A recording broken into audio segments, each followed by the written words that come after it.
Fala galera, seja bem-vindo ao primeiro RochaCast do ano, esse novo projeto que está começando agora e vai abençoar muitas vidas. Então você que está participando, está aqui assistindo agora, já manda para os amigos, já comenta o que é que você está achando, quais são os próximos temas e convidados que você quer. E o convidado de hoje, na verdade a gente é mais convidado do que ele, né? Que ele é o pastor aqui dessa igreja, então tínhamos que começar com ele. Então, só para fazer uma introdução aqui para você, né, já que esse é o primeiro RochaCast, os anfitriões. Para quem não me conhece, Jadson Costa. Pedro Salvador. Eu não sou anfitrião, E o convidado? eu não me apresentei, ué. Eu sou o convidado, Thiago Cortes. Cortes ou Cortez? Cortes. Cortes, sempre Cortes. falei errado. Cortez seria com Z no final ou com acento circunflexo no E, né? Cortez. Fechou, então vamos começar o RochaCast, mais livre possível, um bate-papo. Então, pastor, o que é que o senhor pensou que estava passando pela cabeça da gente quando do nada resolveu fazer esse RochaCast? Nada, não estava passando nada na cabeça. Não, não sei não pensei a esse respeito não. Eu acho que é algo que tá, vamos dizer assim, alta no momento, né? A gente vê muita gente fazendo esses tempos de mesa, né? Essas conversas. E eu acho legal porque por fofoqueiro a gente assiste mesmo todo mundo, né? Então, eu sou o maior fofoqueiro, eu gosto de ouvir a conversa dos outros o tempo inteiro, então eu assisto podcast pra caramba. E vai muito em encontro a palavra desse ano da igreja, né? Sim, Que é o ano da mesa. no ano da mesa. E aí aqui tá tudo a ver. E você, Pedro Salvador, fala um pouquinho da sua vida, o pessoal que tá te vendo pela primeira vez. Bom, eu sou presbítero aqui da igreja, junto com o Ti e as Rebecas, né, auxiliando nessa obra que o Senhor colocou inesperadamente nas nossas mãos. E esse podcast é um fruto de oração. Acho que uma das primeiras pessoas que começaram a idealizar isso aqui foi a Lilian. E ela tinha o sonho e falou, vamos fazer e tal. E eu já vi todo o trabalho que ia ter. Eu falei, meu Deus do céu, precisa de mais gente para isso. Eu falei, Lilian, vai orando aí, tá bom, tá liberado, vamos fazer, mas só organizar. Tá liberado, e aí, pra orar. e aí acabou que ainda não tinha gente suficiente. Aí você e o Felipe vieram como braços executores desse projeto. E eu acho que tem, como você falou, eu não tinha pensado nisso, mas tem tudo a ver com a palavra desse ano, que é mesa. Então, o Senhor vai fazer grandes coisas conosco aqui. Com certeza, e tem coisa que não é nem chamado, né? Do nada cai no nosso colo. Eu lembro que eu não sabia fazer essas paradas, aí pensar que não estava no curso de casa, eu tinha aprendido a editar vídeo, né? Aí eu olhei assim e digo, rapaz, veio a ideia, né? Na cabeça. Eu gravei, comecei a postar, começou a dar bom, pensar que as coisas aconteceram e estamos aqui, né? Então é Incrível. deixar fluir mesmo, mover. E agora, pastor, eu quero saber como é que foi esse fluir na sua vida. Como é que você decidiu ser pastor, por exemplo? Porque é uma responsabilidade muito grande, né? Então, ninguém acorda nada, acho que hoje eu vou ser pastor. Mas, realmente, o ideal é ter um chamamento de Deus. Então, como é que foi isso para o senhor? Na realidade, a minha experiência, né, que eu vivi, a forma como tudo aconteceu, foi de que desde pequeno Deus começou a declarar isso sobre mim, né? A gente às vezes juntava 3, 4 pessoas, iam orar e eu estava lá no meio, e aí alguém virava e dava uma palavra, eu vejo você pregando, eu vejo você viajando, já tive pessoas declarando isso, eu vejo você viajando, eu chegava numa cidade, perguntava, cadê o Thiago? O Thiago não, já viajou para outra cidade. Cadê o Thiago? Já viajou para outra cidade. Então, desde muito novo eu recebo palavras nesse sentido, então meio que eu não tive muita opção, né? Ou aceita ou vai. Ou vai. Né? Mas, obviamente, a gente aceita, né, esse chamado, porque Deus não força a gente a nada, né? Então, as coisas foram sendo conduzidas para isso. Eu sempre tive um despertamento muito grande pelas coisas de Deus. E por volta ali dos meus 13, 14 anos, eu já falei isso algumas vezes na igreja, né? Eu não gostava de ler. E eu tinha convicção de que para você pregar, para você anunciar o evangelho, você precisa ter informação, você precisa ter a Bíblia basicamente, né, intrínseca em você. E eu falei, Deus, eu detesto ler. Então, para fazer a prova de um livro na escola, eu não li o livro, eu não li o resumo, eu li a sinopse do resumo do livro. Né? Então, eu comecei a orar, falei, Deus, desperta esse interesse pela leitura. E ao ponto que, em algum momento, alguns anos depois, o pessoal chegava para mim e falava, cara, como é que você lê tanto? Porque eu passei de ler nada para ler 6, 7 livros, às vezes, num mês. Nossa. Né? eu já passei dessa fase frenética também, eu já não leio tanto assim, né? Mas eu tenho um movimento grande de leitura, então tudo foi apontando para isso, né? Tudo foi caminhando para isso. Então a gente foi abraçando essa ideia, foi aceitando aquilo que Deus tinha, né? E no decorrer aí do podcast a gente conta outras experiências que foram talvez marcantes para isso, né? Quando eu comecei, eu fui despedido de uma empresa em certo momento e eu fui orar, falei, Deus, e aí, o que eu faço? Fiquei 4 meses e meio tentando me realocar no mercado, nada acontecia, nada linkava, nada fechava, me ligava, fazia uma entrevista, e, quanto é que você ganha? Você ganhava quanto? E, não dá, pra gente é muito acima. Eu falei, eu recebo menos, não tem problema, eu quero voltar pro mercado, e nada fechava. Até que em algum momento eu trabalhei, na realidade eu comecei a trabalhar novo, com 14 para 15 anos, eu comecei a trabalhar de graça, meio período, trabalhava em CPD, né, na área de TI, que muita gente não sabe o que vai fazer, vai para TI, né? O cara de TI olhando isso. E aí, naquela empresa, né, eu fiquei 1 ano e meio ali, depois acabei sendo puxado para a área de compras, de PCP na realidade. Essa área de PCP, que é Planejamento e Controle de Produção, ela se dividiu em duas e eu fui para a área de compras, que fazia parte do PCP também. E aí fiquei 4 anos e pouquinho ali em PCP, até que eu fui desligado da empresa, aconteceram algumas coisas na empresa, eles me desligaram, e eu não consegui essa realocação. Estava orando, e nesse momento Deus falou para mim, aceita a proposta que vai chegar para você, porque desse lugar eu vou te tirar para o ministério. Nossa. Né? Então, naquele momento eu falei, Deus, nada a ver, você está com a visão meio torpe aí, tá embaçado, você estava chorando, não faz sentido. Mas hoje a gente vê que de fato isso está acontecendo, né? Já vem sendo apontado para isso, as coisas caminharam para isso, e a gente naquele momento não acreditava nisso, né? Mas eu me sujeitei ao que Deus tinha para mim. Quando você estava nessa questão do mercado aí, você já tinha recebido palavras de Deus? Já. Não, desde os 13 anos eu recebo palavras. Então já tava 12, 13 anos. Na realidade, antes eu recebi algumas palavras que chegavam, na realidade, para minha mãe, e eles acabavam nem falando tanto para também não manipular, né? Mas, assim, foi inevitável.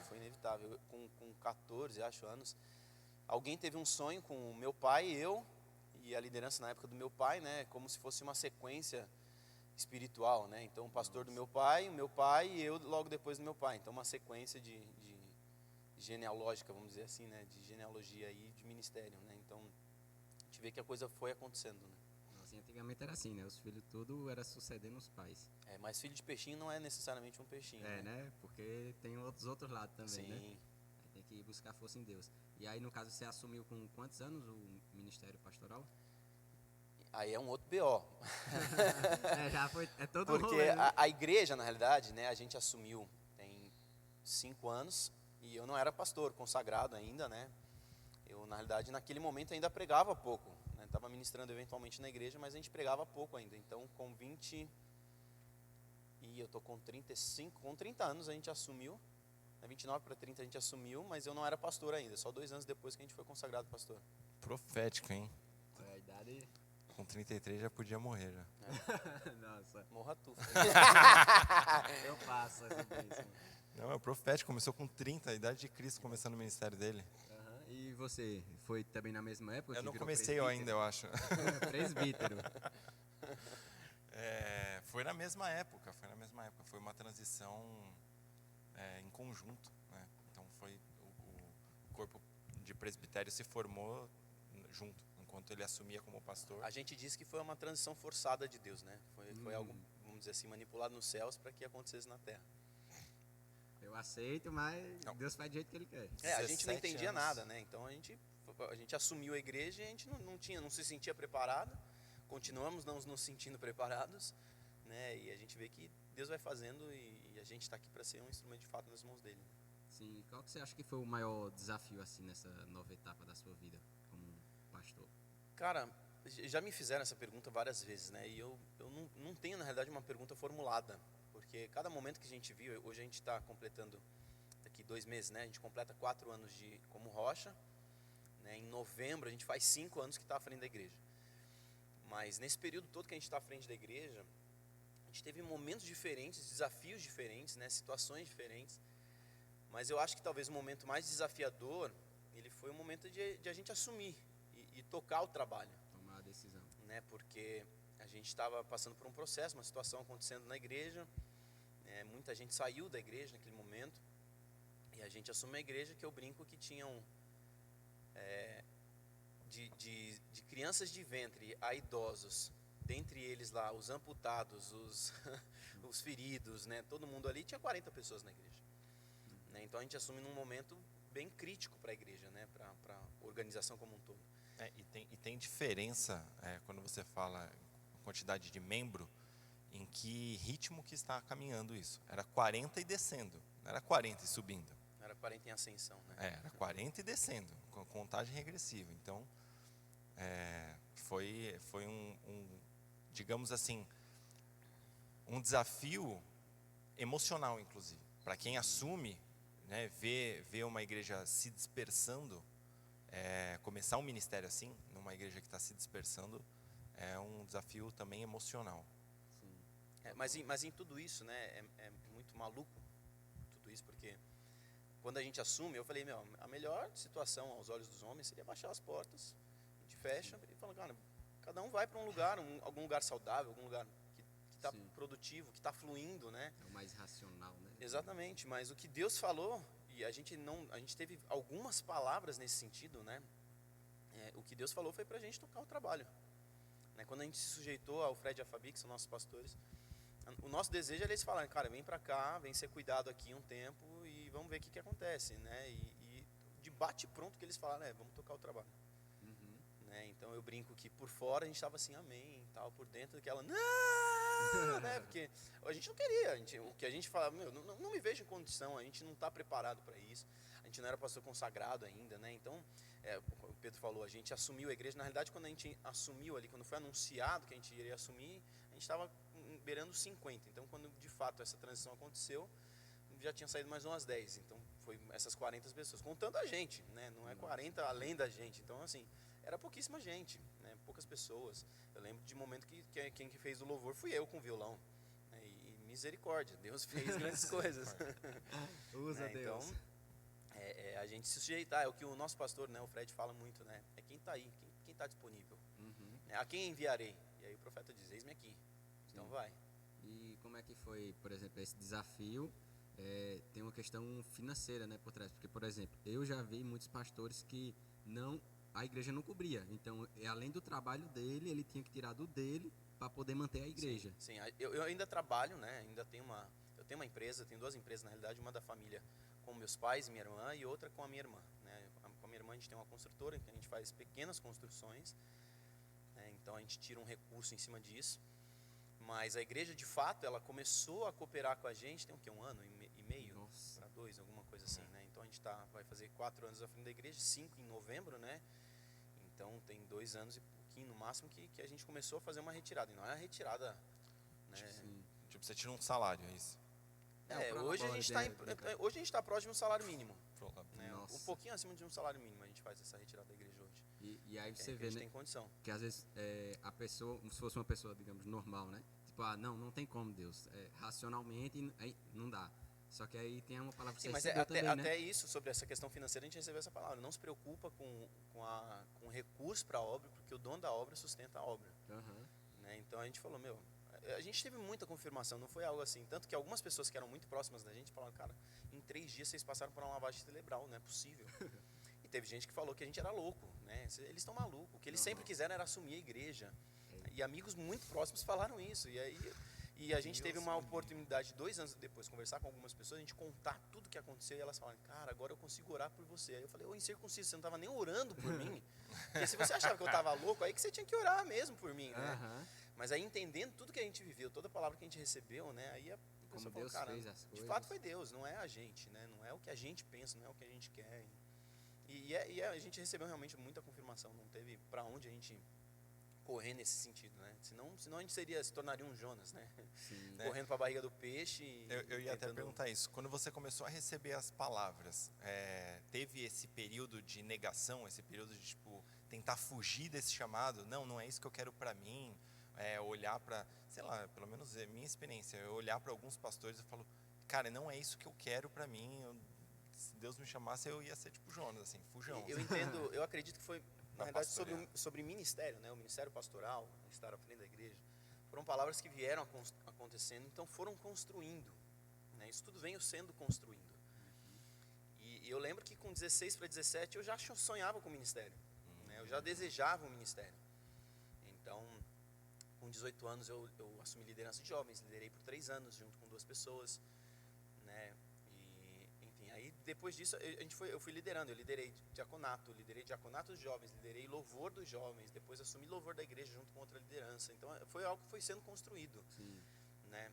E aí depois, lá na frente, quando a gente assume a igreja, né, para quem não conhece a nossa história, a gente assumiu de forma interina por 4 meses, num primeiro momento. Então, quando a proposta foi lançada, Ti, você assume de forma interina 4 meses, eu falei, vou orar. Primeira coisa que eu falei, vou orar, eu te dou essa resposta amanhã, Deus vai falar comigo entre hoje e amanhã. E com Deus eu falei, Deus, eu não quero nenhuma confirmação, senão uma, que a minha esposa aceite. Que a minha esposa fale amém. E eu falei com a Rê e imediatamente ela falou, tá bom, mano. Aí você pensa, nossa, ela aceitou. Tem que ir agora. Não, porque assim, eu estava muito tranquilo. Eu falei, se Deus falar que não, eu vou para outro lugar. Eu não tenho problema nenhum com isso. Né? Eu não tinha, naquele momento, eu não tinha problema nenhum nesse sentido. Então, falei, Deus, me dá essa confirmação. E Deus, imediatamente, Ele confirmou. Eu não falei isso para a Rê. Sim. Mas depois, em algum momento, a gente conversando, ela falou, amor, não sei se é e tal. Eu falei, amor, você que foi usada para ser uma confirmação sobre mim. Na primeira vez ela foi usada, Aí na ela, segunda era ela mesmo falando. aí né? ela, não, eu não quero. Aí, não, pô, você não me falou isso. Eu falei, mas eu falei com Deus, então Deus usou isso para confirmar. E depois, quando a gente assume a igreja, né, aí eu falei, Deus, você precisa ser muito claro comigo e com a Rê. E aí a gente teve, a Rebeca, por exemplo, quando a gente foi assumir de fato a igreja, ela falou assim, Deus, eu só aceito assumir se o Senhor mandar Jesus para falar comigo aqui em carne e osso. Nossa. Aí ela repensou, ela falou, tá bom, eu não vou ser tão ousada assim, mas eu quero que o Senhor me envie um anjo aqui para falar comigo. E aí a gente teve com um pastor, que é um pastor amigo nosso, vai estar aqui no aniversário da igreja, de 4 anos, com o Djalma Toledo, né? E tinha um outro irmão com ele, que é um profeta. E a gente foi lá, ele chamou a gente para conversar com eles no gabinete, a gente estava conversando e esse irmão, ele, de repente começa a orar em línguas, ele fala, ó, acaba de chegar um anjo da parte do Senhor enviado especificamente para vocês. Aí eu já olhei para a Rebeca, não tinha Rebeca, tinha uma poça de água, ela estava nadando dentro da poça de água. Né? Então, assim, a forma como aconteceu não foi uma forma que a gente quis. Né? Não, eu lutei por isso, eu quis isso. Foi coisa que Deus foi falando, pontuando e realmente estabelecendo. Né? Quando a gente, de fato, aceitou, falamos, tá, a gente vai assumir. A gente falou, Deus, e agora? A gente muda o nome da igreja, como é que a gente faz?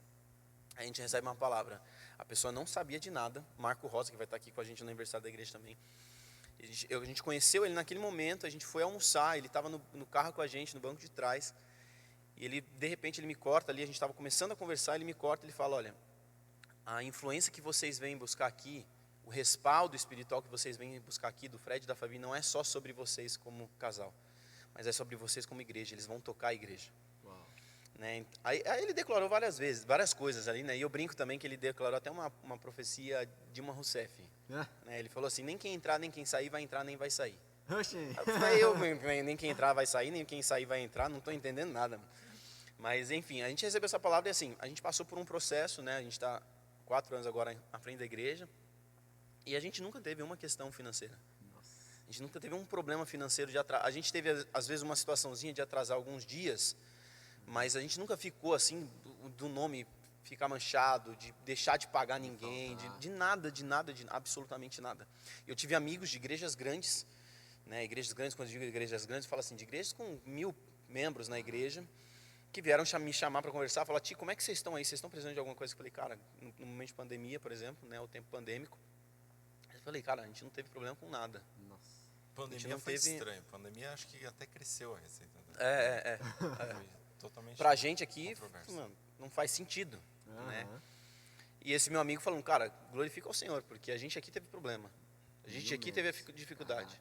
Né? Ele lá com 1000 membros, a gente aqui na época com 50, 60. Quando Deus dá a palavra. Né? Então, de fato, a gente não teve preocupação com isso. Né? E a gente recebeu outras palavras depois sobre as questões financeiras, de coisas que a gente investiu e fez na igreja, sem recurso, que ele era o dono do recurso, que era para fazer.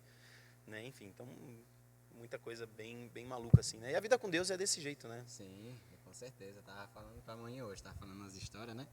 Da mudança, por exemplo. Tipo, a gente vai se mudar, o lugar que a gente está imobiliado e onde a gente vai não tem mobília. A gente já vai essa semana. E aí, como é que vai fazer para arrumar a mobília dia para noite? O professor da igreja, o Alex, né, resenha, ele me tá precisando de quê? Aí eu falei, né? Tudo. Aí, tipo isso. Aí ele pegou e me deixou no vácuo. uma hora depois mandou um textão. Amanhã vai chegar isso. Eu Deus, que viagem é essa? Como é que esse cara fez isso? Então, com Deus é realmente bem sobrenatural. E uma dúvida que eu tenho, pastor, porque é algo delicado, né? Lidar com pessoas. Então, uma experiência que você teve, assim, de dificuldade em questão de lidar com pessoas. Porque pode aparecer pessoas de todo tipo, né? Às vezes para pedir um conselho, às vezes você vai tratar de uma família de libertação, às vezes é mais só um conselho. Então, fala um pouquinho dos desafios e experiência que você teve nesse sentido com outras pessoas. O meu pastor tem uma frase, né? Ô raça! Porque é muito maluco, né? Tem pessoas que você acha que estão com você, que não estão. Tem pessoas que você acha que não estão e estão com você. Nossa. Eu lembro que, algum tempo atrás, Deus falou para mim, eu vou fazer distinção, eu vou fazer separação. E eu falei, Deus, como assim? Vou fazer separação e tal. E ele falou, quem não ajunta, espalha. Quem não está aí para juntar com você, que você não tem coração, eu vou levar para um outro lugar, para que o coração dela seja dado nesse outro lugar. E eu falei, amém. E eu já mirei na minha mente algumas pessoas, né? Falei, acho que essa não deve ficar com a gente. Acho que aquele não deve ficar, acho que esse deve ficar. E foi engraçado que pessoas que eu achei que ficariam, saíram. Pessoas que eu achei que sairiam, ficaram. Né? E nesse processo Deus mudou algumas coisas de pessoas que a gente falava, mano, a gente não tem o coração dessa pessoa. E a gente percebeu que de fato a gente tinha. O que a gente não tinha talvez era um pouco de afinidade, de intimidade, né? Não afinidade, mas intimidade. E Deus foi montando, foi apontando isso, e a gente viu pessoas que saíram, vocês estão aqui, vocês sabem, né? De pessoas que saíram, que a gente falou, cara, não vão sair, estão com a gente aqui, né? E já passando por um processo, e lidar com pessoas é isso, né? Mas, assim, o mais maluco de tudo isso é que, assim, aquela palavra que a gente recebeu também serve para isso, né? Nem quem sair, nem quem ficar, vai sair, nem vai ficar. Eu sei que parece que foi a Dilma Rousseff que assinou, mas foi Deus quem disse.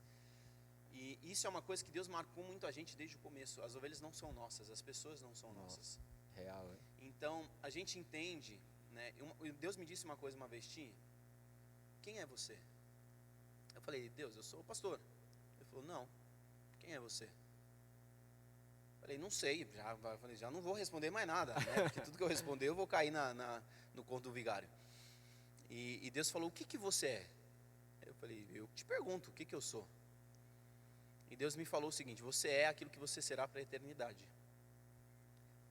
Aí eu falei, tá. Processando. Aí ele, você é pastor para a eternidade? Eu falei, não, no céu acho que não tem igreja, né? Não vai ter comunidade pastoreio, não vai ter ninguém pregando, eu não vou estar pastoreando ovelhas, né? No céu a gente vai ter o bom pastor, a gente vai ter acesso a ele em tempo integral. E o bom pastor é Cristo. Ele falou, exatamente. No céu você não é pastor, no céu você é Tiago. Quem é você? E ainda não respondeu, né? Tá querendo que você chegue na resposta. Aí eu falei, Deus, estou entendendo, mas ainda não entendi. Né? Então, é mais ou menos isso. Eu não sou o dono de ninguém, eu estou pastor nessa terra, porque aqui a gente faz aquilo que é preciso fazer pelo reino, para o rei. Né? Então, eu vou dar o meu melhor, eu vou buscar ser o meu melhor, eu vou buscar ser transformado naquilo que Ele quer que eu seja transformado, mas entendendo que eu preciso fazer o que Ele quer, não o que eu quero. Sim. Né? Então, às vezes, vidas que Ele vai levar, que eu gostaria que ficassem, Ele vai levar. Para não levar no sentido de levar elas para o céu, né? de que elas vão morrer, mas levar para algum outro lugar, para que elas sejam frutíferas em outro lugar. Sim. Né? E a gente tem visto isso aqui acontecendo. Né? A gente falou, mano, a gente está crescendo e tal, papapá.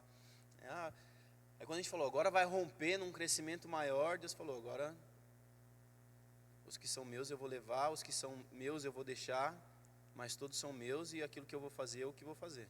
Nossa. Eu falei, Deus, que é o que Ele falou, né? Eu vou fazer distinção entre os que são para estar com vocês e os que não são para estar com vocês.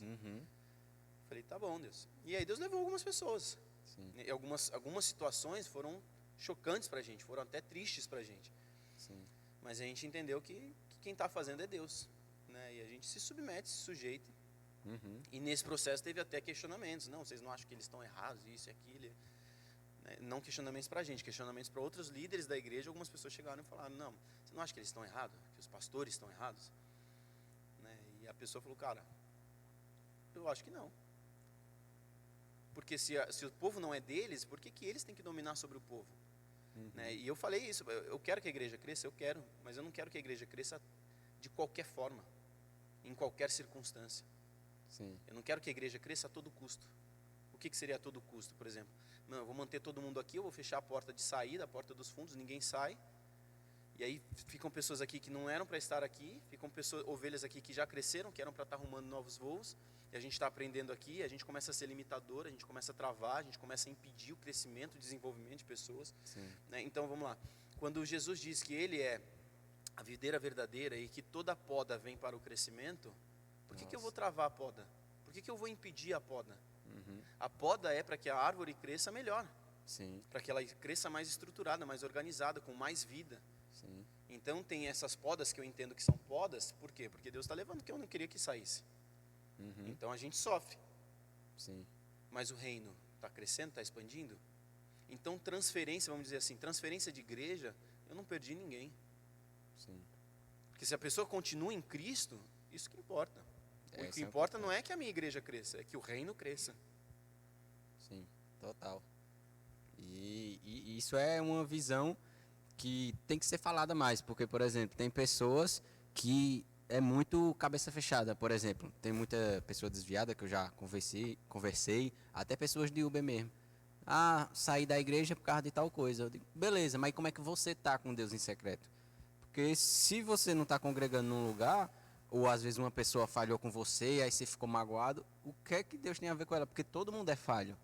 Então, aí porque uma pessoa te magoou, você vai descontar em Deus, vai ficar de birra com ele? Aí vai se desviar? Sobre isso é engraçado, porque assim, na sua família você tem um problema, você larga a família? Não. Exatamente. No seu trabalho você tem um problema, você larga o trabalho? Não. O seu rol de amigos, você tem um problema, você larga o seu rol de amigos, você abandona os amigos? Não. Mas na igreja, qualquer situação que a gente vira as costas, né? É o que eu já preguei aqui outras vezes. O que é a igreja? A gente trata a igreja hoje como um restaurante. Se a igreja do lado me oferecer um cardápio melhor, eu vou para lá. Nossa. E a gente não entendeu nada de reino, a gente não entendeu nada de igreja. Igreja não é isso, a gente não está aqui para ser servido no melhor cardápio, nós estamos aqui para servir o corpo de Cristo. Exato. Né? Então, talvez aquilo que você está vendo que tem talvez de melhor em alguma igreja amiga, vizinha, porque nenhuma igreja é concorrente nossa, porque a igreja é uma só, a igreja de Cristo. No céu não vai ter placa A, placa B.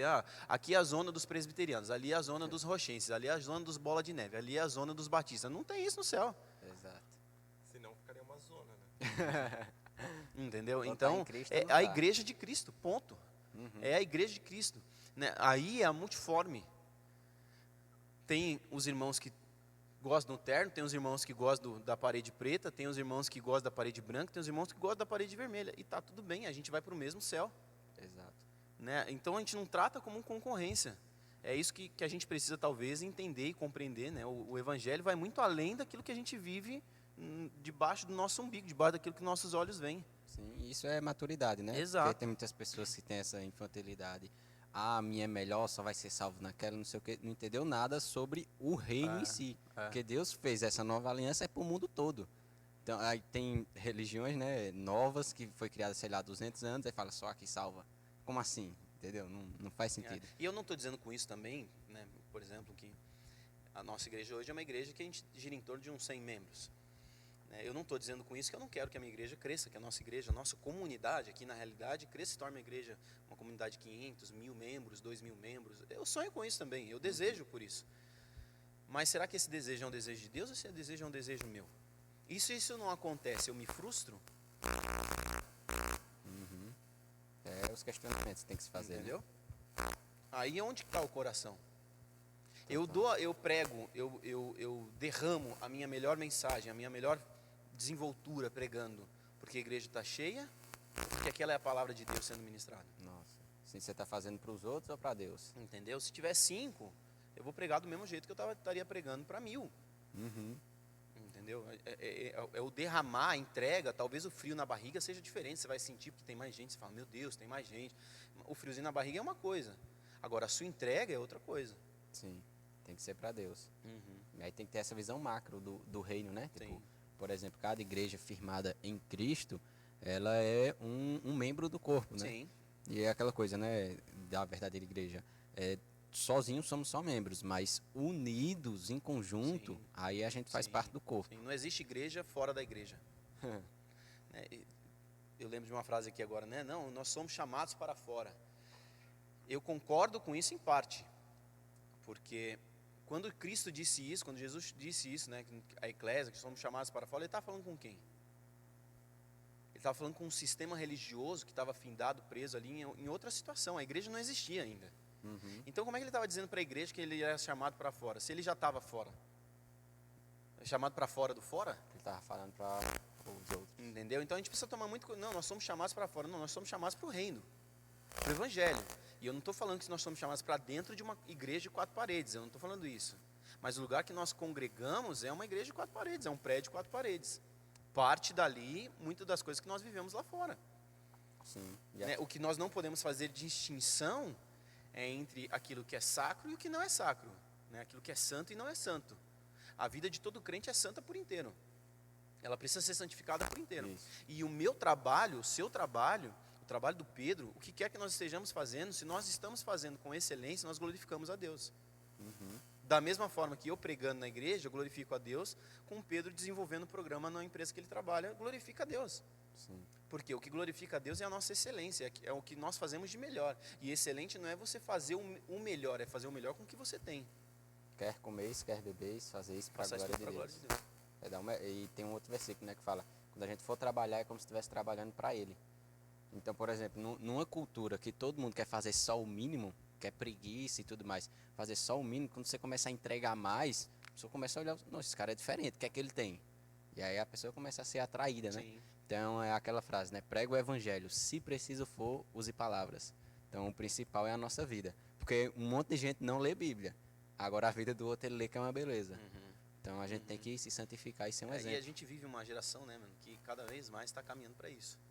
Não, eu não quero, eu vou lá para assistir, eu vou lá para receber. Né? Quando a Bíblia diz que a gente tem que partilhar o pão. O que é partilhar o pão? Pão é palavra. Cristo é a palavra, Cristo é o pão da vida. Então se a gente está se reunindo para receber do pão, é porque a gente não tem pão para dar. Sim.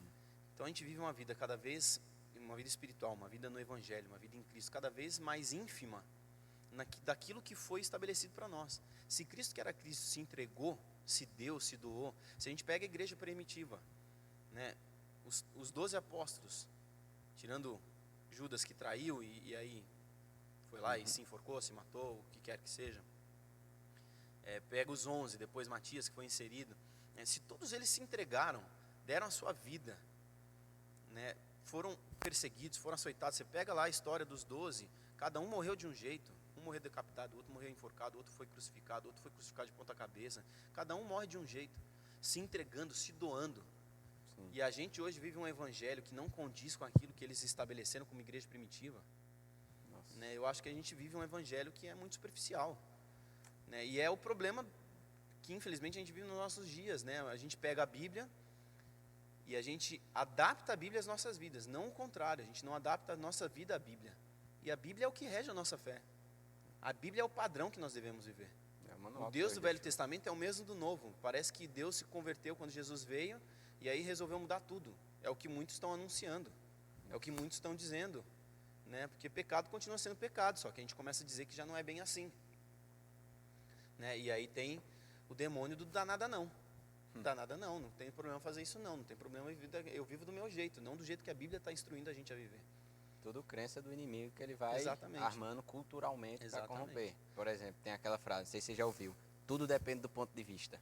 A verdade depende do ponto de vista. A coisa mais legal pro diabo, então vou pegar a verdade e botar ela de cabeça para baixo e você vai engolir, porque depende do ponto de vista. Então, cara, não existe tem a minha verdade e a sua verdade, não existe uma única verdade. Cristo é a verdade. Existe o meu ponto de vista e o seu ponto de vista, mas uma única verdade. Exato. Que Deus tem a mesma coisa que um cubo, né? Deus tem a visão de todas as faces, né? Ele é onipresente e onisciente. Mas nós só enxergamos alguns lados do cubo. E esse é o problema do ponto de vista. Porque o seu ponto de vista, vamos lá. O que você está vendo? Você está olhando para frente. O que você está vendo agora? O pastor Tiago. Tá. E atrás de mim tem o quê? A cadeira, Suponho, a parede aqui. Suponho que tem Aham. a cadeira. Né? Eu estou vendo aqui, na minha frente tem vocês dois. O meu ponto de vista aqui, eu vejo a porta da igreja, eu vejo a entrada, eu vejo o sol lá fora. Vocês estão virados aqui para uma parede que vocês não veem o sol lá fora.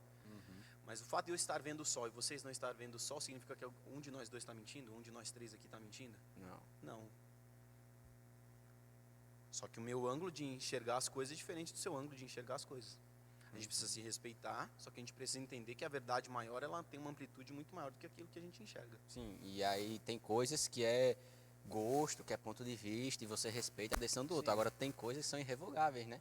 Porque tem gente, é o meu ponto de vista. Não, mas isso aí tá de acordo, tá contra o evangelho. O Então que é tem princípio coisas que... bíblico não se discute, ponto. Exatamente. O que é pecado, ponto. Uhum. Mentir é mentir, ponto.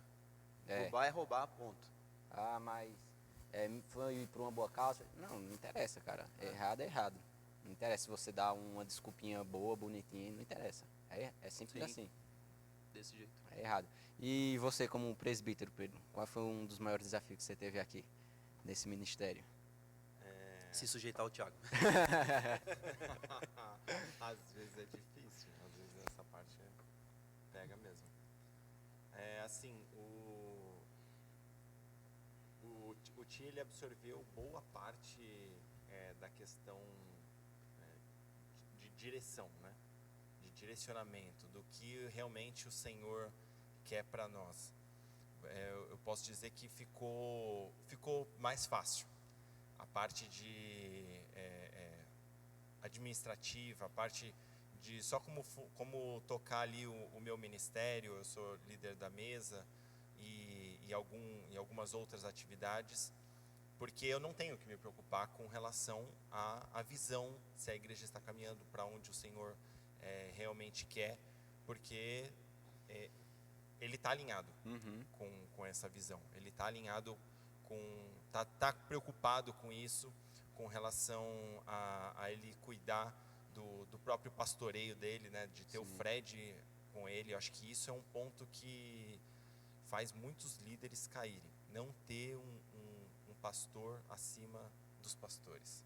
Nossa. Então, aí aos poucos a igreja vai se perdendo e aí ninguém percebe, né? Então, ele cuidar e vigiar nisso deixa muito mais fácil para nós líderes a questão só do dia a dia, né? A questão só de cuidar das minhas ovelhas ali, dos meus liderados. E para mim tem sido um desafio grande essa questão, né? Desse mini pastoreio, de ter o amor, a compaixão, né, daqueles que eu lidero, que não tem a mesma maturidade, que não tem o mesmo comprometimento, e aí puxar eles para perto, ao invés de ficar com raivinha, porque eu queria que todo mundo tivesse o mesmo comprometimento que eu, e simplesmente esnobar ou deixar de lado, né? Esse é o que eu luto contra a minha carne, né? Então, pegar esse exemplo e falar, não, peraí, o cara não está tendo a maturidade, ele não entende ainda qual é o propósito final da obra. Ele acha que é só vir aqui, apertar uns botões e bater um ponto. E se ele não vem, como ele não recebe salário, se ele não vem, tudo bem ele não vir, porque ele não vai receber desconto do salário nenhum. Então ele só fala que não vai vir, né? E justamente essa tem sido meu desafio, trazer essa maturidade para os meus liderados. Construir o senso de responsabilidade. Construir esse senso. Sim. E continuar a manter o ministério unido no propósito. E isso faz total diferença, porque o que eu vejo é que tem muito, principalmente no começo das igrejas, tem muito pastor, o cara que fundou, que é muito centralizador, né? Ele quer fazer tudo. Então eu vejo um diferencial nessa igreja que, tipo, cada líder aqui formado direitinho, cada um se preocupando com o seu papel, realmente é assim que o corpo funciona. Tipo, eu não estou preocupado com o que meu pé está fazendo, o que a mão está fazendo. A cabeça já está aqui fazendo o dela e o resto está fazendo deles. Então isso fica muito mais fluido, né? Como você falou, você não precisa se preocupar com o pastoreio se está indo na direção correta, porque o pastor está cuidando disso. Aí você está cuidando da sua parte, eu da minha, o outro do outro. Então, todo mundo unido, fazendo coisas diferentes, mas com o mesmo propósito final, aí as coisas acontecem. Então, gostei muito. Então, eu diria que eu cuido de uma parte mais tática, né?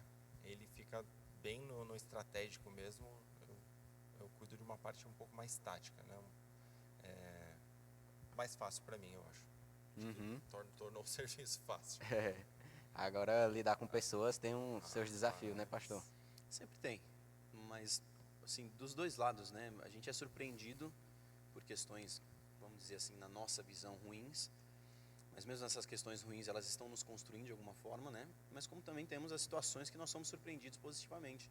Fala, cara, não imaginava isso e aconteceu de uma forma muito melhor, muito superior, muito mais agradável, mais gostosa, né? Então, é maluco, né? Porque às vezes você fala, mano, eu preciso admoestar tal pessoa, preciso corrigir tal pessoa, preciso apontar alguma coisa com tal pessoa.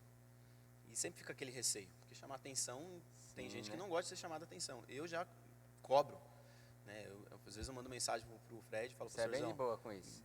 cadê meu feedback? Dá feedback aí, dá uns come-creu, eu preciso, né? Porque só nesse lugar que a gente cresce, Sim. né? Só debaixo de pastoreio que existe efetivo crescimento. Eu lembro que até mais ou menos os meus 19, 20 anos eu não tive um pastoreio efetivo, né? O meu pai cuidava de mim como pastor, minha mãe e tudo mais, mas eu não tinha aquela relação extremamente aberta com o pastor, onde eu falava tudo, arrancava rabo mesmo, o pastor me corrigia. Porque imagina só, eu entro no gabinete com meu pai vai me chamar atenção como pastor e eu como filho vou olhar para ele como pastor. Fica, Não né? tinha, a gente saber separar tudo aquilo, era muito difícil. Uhum. Então, mais ou menos com uns 20 anos, eu comecei a ter um pastoreio e o que aconteceu? Esse casal entrou na igreja, eles começaram a liderar os jovens. E a gente se sujeitou a eles, total. E aí, uma das coisas que aconteceu, algumas pessoas chegaram para eles, alguns líderes chegaram para eles e falaram assim, cara, você não vai ter problema com ninguém, senão com o Tiago. O Tiago derruba a liderança, o Tiago isso, aí apontaram Nossa. um monte de coisa. Pessoa Caraca. boazinha, né, cara? Pessoa boazinha, né? Aí, 7 aí o coisas que o Senhor acontece? odeia, mas uma ele abomina. 10 anos depois, eles me chamaram para conversar um dia, eles falaram, Ti, aí eles me contaram isso, quando a gente assumiu, algumas pessoas vieram falar isso pra gente. E hoje eu quero dizer para você o seguinte, nesses 10 anos, a única pessoa que eu não tive problemas foi você. Nossa, 10 anos. E aí eles falaram assim, teve momentos que a gente sentava para conversar, e a gente ia te admoestar, te corrigir, você ficava verde, amarelo, laranja, roxo, mas você nunca levantou o tom, você nunca rebateu, você nunca questionou, você nunca entrou nesse lugar de rebater, de rebeldia mesmo, né? Nunca questionou nesse sentido de rebeldia, né? Sempre teve conversas, tivemos inúmeras conversas, e teve coisas que a gente questionava, falava, não é bem assim, olha só, isso aqui, aquilo ali, blá, blá, blá. Ah, tá, agora a gente entendeu isso, e sempre alinhava. Mas em todo questionamento que de fato acontecia, que precisava de um ajuste em mim, né, eles falaram, cara, você ficava roxo, vermelho, laranja, você mudava de cor, mas você sempre nos respeitou, você sempre se submeteu, a gente nunca teve problema com você nesse sentido. Né? E aí, depois disso, algumas pessoas chegavam para mim e falavam, Tia, é impressionante como nesses 10 anos você cresceu.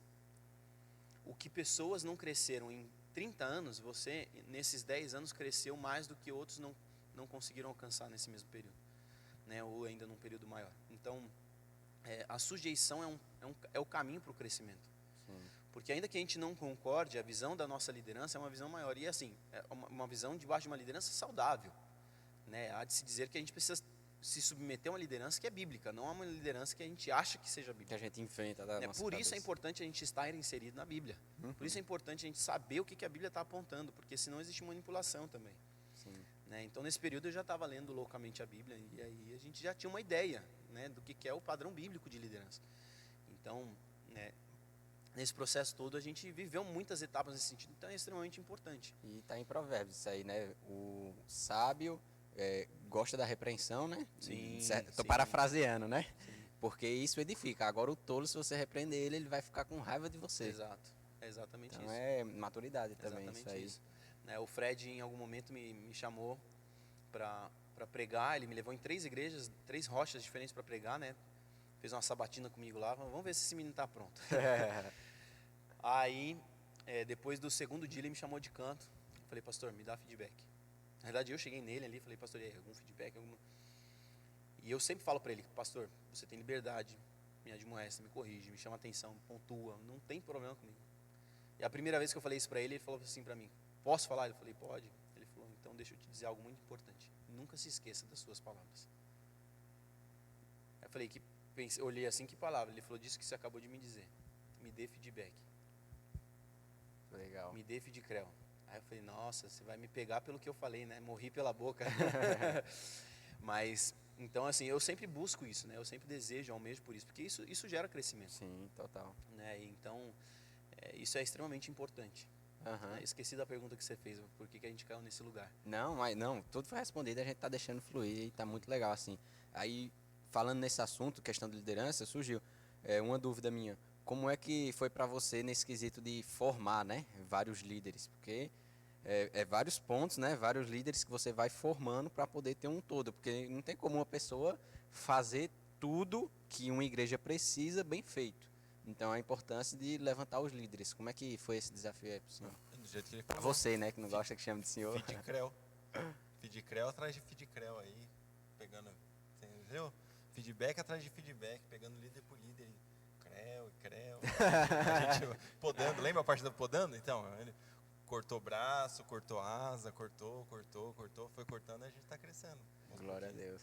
Eu digo assim, que a gente aqui, a gente tinha alguns líderes na época que estavam liderando algumas coisas, todos eles assim, não estou preparado para nada, mas eu pego um pouco até da minha experiência, né? No pastoreio eu fui lançado para... Quem está aí? Vai você mesmo. Não era que vai você mesmo. Era uma obra de Deus nesse sentido, mas lá atrás, para o diaconato, né, eu era um dos diáconos mais envolvidos, mais participativos, e aí me levanto como líder do diaconato sem eu ser ordenado diácono. Falei, cara, não faz sentido, não dá, tem outros diáconos aí já ordenados, né? E a gente brincava na época lá que tinha os diáconos bispo, que mandava os outros fazer as coisas, não fazia nada, sabe assim? e aí, enfim, a gente foi sendo levantado. Então assim, eu percebo que não adianta a gente achar que a gente vai preparar alguém integralmente. A gente vai desafiar alguém, esse alguém vai aceitar ou não, e dentro do aceite, ele vai sendo preparado, forjado, realizando algumas coisas. Né? Eu costumo dizer que não há seminário de teologia bíblica, não há seminário que vá preparar integralmente um pastor para o ministério. Tem muita coisa que você só vai aprender realizando, fazendo. Sim. Então não tem, como é que você aprende a andar de bicicleta? Assistindo vídeo na internet? De forma alguma. Pedalando. Como é que você aprendeu a andar? Caindo. Né? Então a gente ainda está aprendendo, a gente ainda está crescendo. Né? Eu estou crescendo como pastor, como líder maior, entre aspas, dessa igreja. E as pessoas que estão debaixo dessa liderança também estão aprendendo a liderar, a fazer, a realizar, a construir. E é normal, esse é o processo. Né? Então, dentro desse processo, a gente vai aprendendo. Né? O Moisés, quando aceita que ele era um libertador, ele fala, sou um libertador. Ele vai e faz. Num primeiro momento, os próprios judeus chamam ele, os próprios hebreus chamam ele e falou, quem instituiu você como juiz sobre nós? Sim, o povo dele, né? Aí ele foge, né? Tá com uma biribinha lá no chão, dá uma de como é que é? Um ninja, né? Some. 40 anos depois Deus fala, agora você está mais ou menos pronto para aquilo que eu quero te fazer. Deus chama ele e fala que você está pronto, agora vem que eu quero que você faça isso. E ele fala, não, chama outro. Ele ainda não se sentia pronto, ele ainda não se sentia preparado. Né? Então, todo o processo é esse processo. Jesus, no jardim do Getsemane, ele diz, pai, se for possível, faça de mim esse cálice. Ele estava pronto para a cruz? Não, ele estava rejeitando a cruz, ele estava rejeitando a morte. Mas ele não estava rejeitando a vontade de Deus. Ele falou, Deus, se for possível, faça de mim esse cálice, mas seja feito o que o Senhor quer. Sim. Então, algumas pessoas falaram para mim, quando a gente assumiu a igreja, você foi um cara de muita coragem e tal. Eu falei, cara, eu não fui um cara de muita coragem, porque eu fui sem coragem. Vai eu obedeci. Vai com medo mesmo. Eu obedeci ao Senhor. O que eu decidi fazer foi obedecer. Né? Então, naquele momento que a gente estava assumindo a igreja, o primeiro domingo que eu prego como líder, de fato, da igreja, Deus me deu uma palavra tratando exatamente de obediência. Sim. É o alfabeto do crente, né? Obedecer. Obedecer. Desse jeito. E eu ia fazer uma pergunta agora, fugiu da mente, mas daqui a pouco volta. Lembrei. Experiência, porque você está falando isso aí, que tem que ter ousadia, a gente toma a decisão, né? Aceita obedecer e Deus faz acontecer. E muita gente, uma frase muito impactante que o Espírito Santo falou para mim, no dia que eu vim só com a passagem de vinda para São Paulo, sem ter onde ficar e tal, que eu estava já no avião pensando, caraca, eu vou virar um mendigo em São Paulo. Aí o Espírito Santo falou, às vezes a gente quer um milagre grande demais para uma fé tão pequena. Então às vezes o pessoal quer ter esses testemunhos, quer viver as coisas loucas, mas não tem a coragem de dar o passo, né? Quer ver o mar se abrir, mas está com vergonha de bater e não se abrir para passar vergonha. Então tem que ter ousadia para viver essas coisas. E aí eu queria saber se vocês dois, se tem alguma experiência assim para compartilhar, sobrenatural, seja de milagre, de cura, porque está acontecendo bastante ultimamente aqui também, né? A gente está se posicionando nesse novo formato de, por exemplo, ver uma pessoa doente, beleza, vai receitar um remédio, um médico, mas antes vamos fazer uma oração aqui, entendeu? Então a gente está se movendo bastante nesse quesito. E aí, nessa sua jornada de pastor, na sua jornada de presbítero também, Pedro, queria saber se vocês têm alguma experiência para compartilhar. Expulsando demônio, curando alguém, oração, alguma coisa assim, que vocês lembrem agora. É porque o Pedro é o que mais tá falando aqui, né? Espera um pouco. Primeiro, você colocou um ponto que me pega muito forte, assim, é esses passos de fé que eu olho para a sua vida e vejo, olho o Ti como assumindo a igreja. Eu sou normalmente esse cara mais, que a gente pode dizer, fora da igreja, esse cara pé no chão, que o conselho vai ser, cara, baixa as portas da igreja, vai lá para Rio Santos. Vai com calma. Vai para Rio Santos, fica lá sendo, né, preparado e tal. Depois a gente, né, começa um trabalho mais estruturado. Ou para você, cara, faz as coisas com mais calma, compra passagem de volta, né? Não vai, junta um dinheiro. Normalmente eu sou esse cara, né? Então,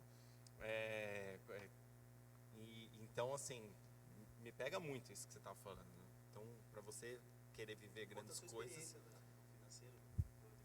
para você querer viver grandes coisas, você precisa ter grandes passos, né? Por exemplo, essa situação, né, no aniversário de 3 anos da igreja, o Ti falou, não, vamos fazer um evento de 4 dias, uma conferência de 4 dias, vamos chamar 4 pregadores, falei, legal, vamos chamar 4 bandas, eu falei, legal. Não tão legal. Tá começando a dificultar a situação. E aqueles que vêm de longe, vamos pagar o hotel para eles aqui. Não tá tão legal, podia chamar a gente mais perto então, né, para não precisar pagar o hotel para ninguém. E vamos dar uma oferta, né, para os pregadores e para as bandas. Para a banda como um todo, igual tipo o que tá dando pro pastor, então, por pessoa aí da banda, mais ou menos uns R$200. Eu falei, nossa, que paulada, Pessoa, aí vai contando. Aí já só foi multiplicando, entendeu? Pô, banda é no mínimo 4 pessoas. Para quem não entendeu, o Pedro é o financeiro da igreja, por isso que ele só vê o cifrãozinho. Aí eu falei, mas banda é no mínimo 4 pessoas? Se a banda vinha com 5, né? Aí lascou de vez. E aí mais hotel, e foi pulando assim os números na minha cabeça. Eu falei, isso aí vai passar de R$10 mil, cara. Você tem mesmo certeza que quer fazer isso? Não, claro que não. Aí eu falei, não, peraí. Aí eu montei uma planilha. Eu falei pra ele, não vai passar de 10, vai dar uns 15. Eu montei uma planilha rapidinho, acho que deu 12. Aí mandei pra ele. Eu falei, cara, a gente precisa disso. Vamos manter a cautela, né? Temos 3 meses, mas se chegar muito perto e não tiver... Não, 3 meses não, 5 meses. Tinha 5 meses janeiro lá e tal. Se não der, vamos manter a cautela. Aí... eu preparei um texto. Eu preparei um texto no WhatsApp. Falar pra ele que, tipo, tava dando passo maior do que a perna. Dando uma exortada, né? Uhum. Aí eu preparei um texto grandão, tal. Aí quando eu finalizei, assim, o texto... A redação prontinha. A resenha, a redação. Aí eu li, né? Ajustei algumas coisas, falei, não, agora eu tô convincente. Tudo bem colocado. Eu vou convencer. Ele vai pensar de novo, ele vai pensar em outra solução. Acho que agora vai. Aí o Espírito Santo me questionou assim, mas nesse tempo, desses 3 anos, já faltou, né, recurso? Já ficou negativo? Já deixou de ofertar para um pregador que veio? Porque isso a gente tomou como princípio. Né? O cara vem, recebeu uma palavra do céu, e ele veio aqui e entregou essa palavra para a gente precisa selar isso com ele. Então a gente tomou isso como princípio, a gente vai ofertar na vida dos pregadores, para que eles continuem dedicando o tempo deles, continuem dedicando... Não, é uma questão de honra também, né? Honrando aquilo que ele fez. Né? E da mesma forma as bandas, né? Muitas vezes os músicos não trabalham com aquilo, então eles precisam ser honrados com aquilo que eles vêm trazer do céu pra gente. Então, eu queria manter esse compromisso, mas às vezes então colocar a banda nossa aqui da igreja, né? Na conferência para tocar e tal, para sair mais barato. Uhum. E aí eu preparei essa resenha toda, e aí o Espírito Santo falou, mas alguma vez já deixou de fazer oferta para algum deles? Faltou recurso da oferta de algum desses pregadores que vieram de fora? Ou a banda deixou de pagar, né, alguma um mês conta de aluguel, de aluguel não, de condomínio aqui? Não. fazer o seguinte, você guarda essa mensagem, Até eu gostei, ficou bonitinha. Guarda ela. guarda ela, e aí você espera passar a conferência. Quando passar a conferência, que ficar devendo para uns 2 pastores, para umas 3 bandas, e não conseguir pagar o aluguel, e se enforcar, e começar a pedir dinheiro para pagar gastos passados, aí você manda para ele. Fala, ó, viu, você deu um passo na frente com a perna e tal, não escutou direito, tá bom?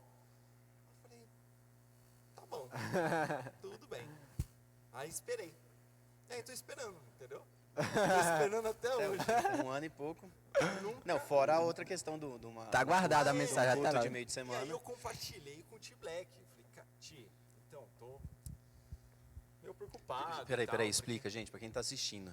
Ele falou T-Black porque eu sou Tim e tem um outro Tim. E a gente já teve 3 ou 4 Tis na igreja. Então teve um momento que o Tim, que é o T-Black, deu esse apelido. T-White, eu, T-Black e ele, entendeu? Pra diferenciar quem são os Tis. Aí ele falou com o T-Black. E aí eu compartilhei com o T-Black e falei, cara, eu tô meio preocupado e tal, porque... Aí ele, tenha fé, irmão. O Senhor vai prover o recurso. Tenha Com o fé. jeito dele, né? Calma, cara, tenha Calma. fé. Eu creio. Irmão, chegou uma quinta-feira aqui e veio uma pessoa que eu não sei da onde, eu nunca vi, e depois ela nunca mais voltou, essa pessoa, e deu uma única oferta de R$6.000. Caraca, meu irmão. Metade da conferência. Metade da Mano do conferência. céu.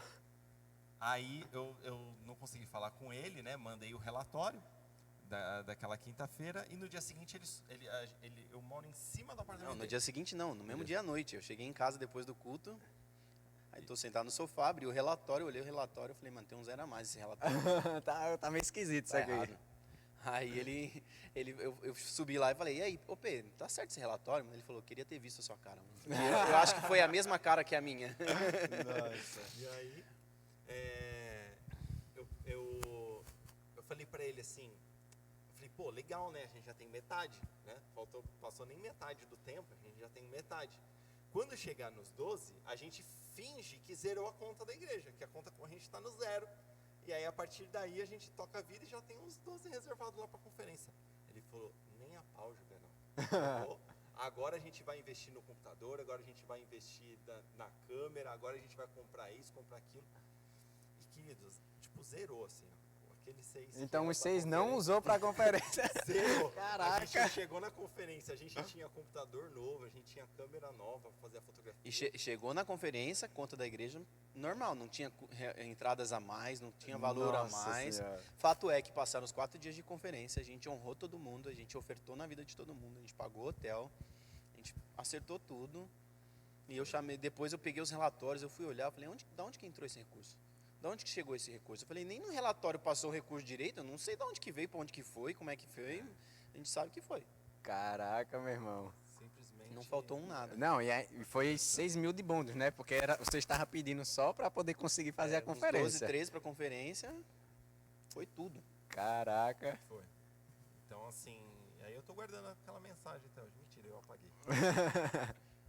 senão eu li aqui agora, Nossa, mano. mas eu apaguei. Na hora que o Espírito Santo falou, eu apaguei e falei, não, beleza. Na hora que acontecer, aí eu... Aí a gente volta naquela palavra lá atrás, de quando a gente assumiu, não se preocupe com o recurso. Porque o Aham. dono da obra paga a obra. Isso é muito Então, massa. Isso é muito massa. Teve uma vez que a gente... Eu lembro de uma vez que eu fiz uma compra que Deus pediu. Foi R$3.000, dividido em 12 vezes, R$300. Aí teve um mês que tava faltando R$40 pra eu pagar a conta. E era o dia já, de noite. Eu, caraca, como é que eu faço? Eu pedi emprestado pros outros, não sei o quê. E agora, Deus? Aí precisar que não olhou no celular, um Pix de R$50. Olha. Aí foi o meu primo, eu digo, oxê, de que é esse dinheiro aqui? Eu mandei pra ele, eu falei, oxê, deixa eu chamar um agradecido, só agradece. Aí eu digo, ué, ele, Deus mandou te dar. Aí eu fiquei, caraca, mano. Aí ele falou, não, eu sei que não é muito, mas mandou dar aí e tal. Eu falei, mano, esses R$50 vale muito mais do que 50 mil. Porque não é sobre o valor, é porque Deus tá mostrando que tá comigo. Propósito. Entendeu? Eu tô obedecendo, ele tá fazendo a parada acontecer. Então, a pessoa fica assim, ó, querendo pular de alegria. É desse jeito. E eu percebi isso em Salmos, quando eu estava lendo. As tuas obras trazem-me alegria. Então aí eu percebi, né? Porque às vezes eu ouvia um testemunho de alguém e eu ficava todo bobo, pulando. E aí eu entendi que tá em Salmos isso. Quando é de Deus algo, Deus está fazendo uma obra, que você ouve esse testemunho, edifica a gente fica feliz com isso. Isso é muito top. Muito fera. Qual foi a pergunta que você fez para nós dois? Que o Pedro começou milagres. respondendo. De milagre. Experiências de milagres. Ah, tá, que você contou do... Eu ia contar uma outra, mas Conta outra também. estava no trabalho e tinha um gerente de uma outra área travado, as costas Nossa. morrendo de dor lá, o cara tava travado já há um dia. E era Pedro, tu me amas. era quinta-feira, né? E aí veio, né, aquela, cara, ora por ele, né? A igreja, né, ora por ele, coloca a mão e ora por ele. Aí eu, meu Deus do céu, Você né, fica tava meio- cheio de gente aqui. Nossa.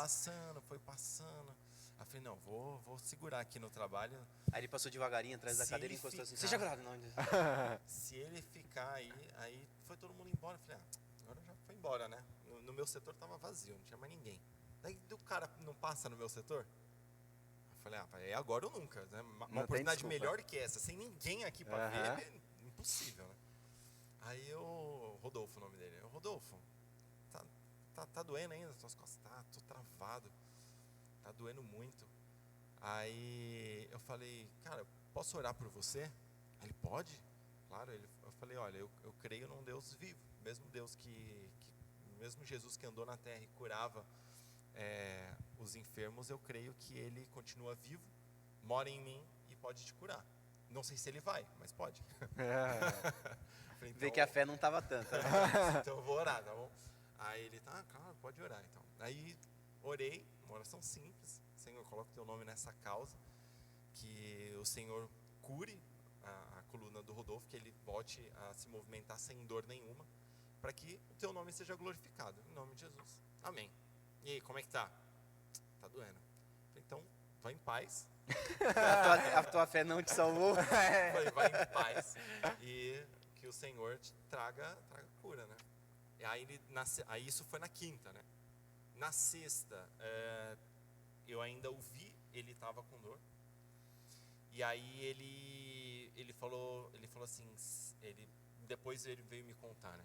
Na segunda-feira ele veio me contar. Ele falou que na sexta, quando ele foi deitar, ele falou, se amanhã eu acordar com dor, eu vou no hospital. Porque era preocupante, era coluna. Eu mesmo falei, cara, você precisa ir no hospital e tal. Aí na hora que ele acordou, ele não sentiu mais nada no sábado. E aí depois ele veio me agradecer.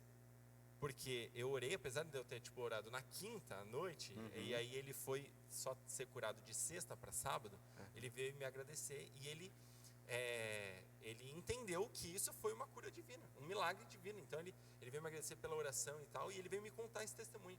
Que ele na hora que ele foi deitar, ele falou assim, amanhã eu acordar com dor, eu vou no hospital. E aí ele acordou sem dor. E aí ele lembrou da oração e agradeceu a Deus. Então ele reconheceu mesmo que o Senhor é o Senhor que cura, e que cura no tempo dele, né? Não no nosso. Que não só pode, mas fez, né? Não Resolveu só fazer pode, dessa não vez. só pode, mas Só pode mais Senhor, ver. se queres, Aham. se queres, eu quero, seja curado. Caraca, top demais. Você quer compartilhar alguma experiência, pastor? Não, só comentar, né, sobre essa questão do Pedro, dele orando, né? Esse é um reflexo desse ponto. Alguns até estão dando esse passo de orar, de fazer uma oração, né? Eu fiz a minha parte, eu orei. Mas se a gente olhar para Jesus teve um episódio que ele orou para um homem e ele perguntou, o que você está vendo? Esse homem era cego. Esse homem havia enxergado no passado e por alguma questão física ele se tornou cego. E até que ele cruza o caminho de Jesus, Jesus ora por ele. Ele pergunta, o que você está enxergando? O homem responde para Jesus, eu vejo homens como árvores. No meu caso, já havia uma árvore capada. Né? Mas é que por quê? Ele estava vendo meio nebuloso, ele estava vendo embaçado. Né? Então a vista dele não havia sido totalmente recobrada. E o que Jesus faz? Amém, meu irmão. Então, Ficou meio vai nessa curado. sua fé aí, essa meia cura. Né? Não, Jesus vai e faz o quê? Ele ora de novo. Né? No domingo agora, a gente teve domingo agora, eu acho que foi agora, nesse último domingo, teve uma menina que estava aqui e ela estava com dor no pescoço, torcicolo. E estava daquele jeito, né, que se mexe movendo o tronco inteiro. Aham. E eu cheguei para cumprimentar e tal, ela cumprimentou assim, tal, voltou, sentou, encostou. Eu falei, o que está acontecendo? Ela falou, não, estou com torcicolo. Eu falei, já oraram? Ela, não, meu esposo orou. Eu falei, a fé tá pouca, né? Falei, tá faltando café? Eu falei, em casa que acabou o café, aqui que tá sem fé.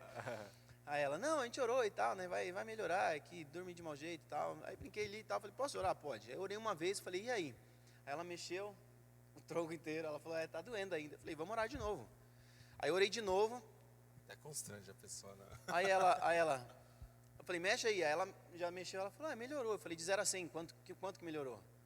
Ela, não, uns 70%. Eu falei, melhorou 70% ou ainda está 70% travado? Ela, não, está 70%. Eu falei, então melhorou 30%. Ela falou, melhorou. Eu falei, já é um bom sinal. Da primeira para a segunda oração já teve uma mudança. Mais Vamos 2, orar 3 de orações novo. tá bom. Aí oramos a terceira vez. Aí eu falei, e aí? Ela, não, agora melhorou uns 60%, 70%. Né, eu ainda sinto uma dor e tal. Aí oramos a quarta vez.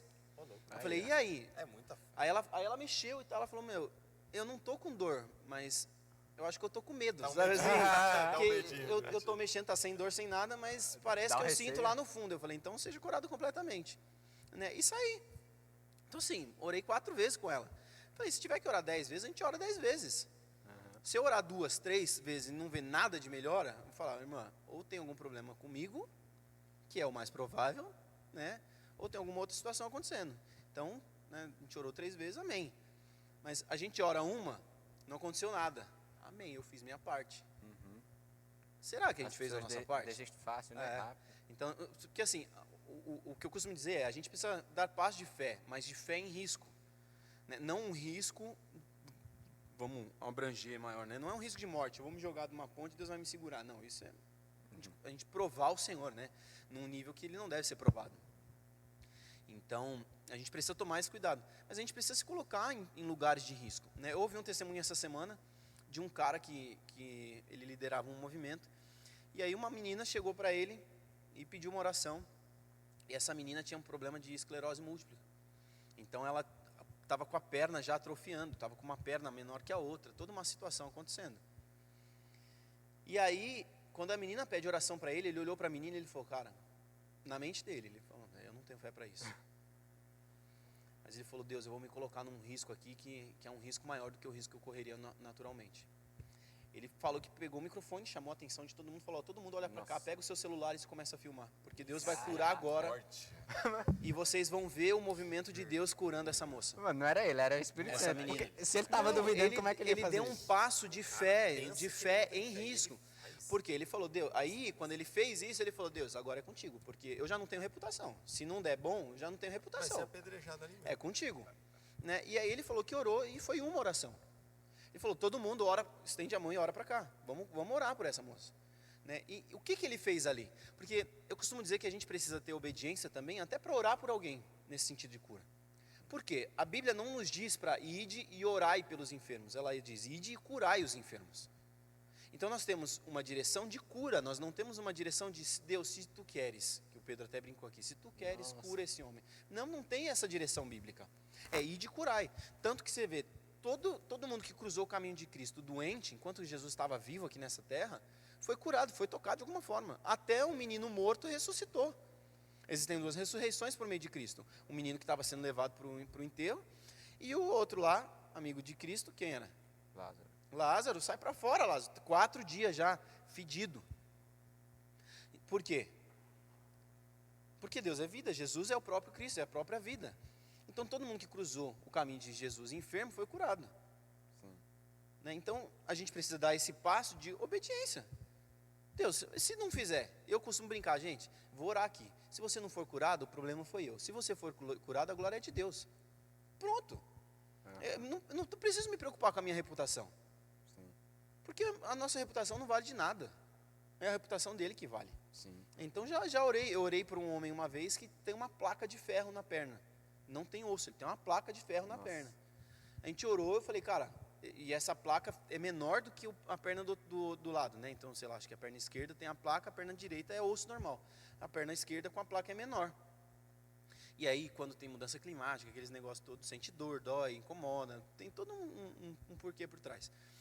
E aí eu orei, eu falei, cara, ele sempre andou 50-51 por causa dessa placa de ferro. E aí eu orei com ele. Falei, cara, Deus vai fazer a placa crescer, ou alguma coisa vai acontecer. E ele estava sentindo dor naquele momento. A gente orou, a dor passou, ele começou a olhar e falou, cara, agora o 50-51 parece que ficou com o outro lado, porque o tênis dá uma compensada e tal, papapá. Então, Deus faz. Né? A gente precisa acreditar que ele faz, não acreditar que ele vai fazer. Sim. Isso era uma dúvida que eu tinha de como orar. Porque, por exemplo, eu estava lendo a Bíblia, eu vejo que tem gente que ora pedindo a Deus. Tem gente que chega e declara, seja curado. Então eu ficava na dúvida, cara, quando eu for orar pelo enfermo, eu chego e peço para Deus curar ele ou eu já chego declarando? Não, mas aonde na Bíblia você viu alguém orando para Deus? Deus, cura se tu quiseres. Opa, mexi a mesa aqui. Não que eu me lembre desse formato. Eu lembro que, por exemplo, que eu percebi que eu achava assim, eu falava, Deus, eu quero curar, eu quero começar a orar e curar as pessoas. Só que aí eu vi no Novo Testamento que tem dizendo que não é tipo os apóstolos faziam, Deus fazia através dos apóstolos. Então acho que isso eu acabo interpretando errado, né? Tipo, eu tenho que pedir. Só que, por exemplo, Elias também uma hora ele falou assim, sobre minha palavra não choverá.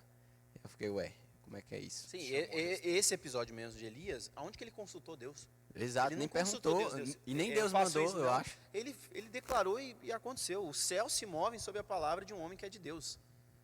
E aí a questão da autoridade que ele dá, quando né? Deus chega para Ezequiel e fala, Ezequiel, pode haver vida nesse vale de ossos secos?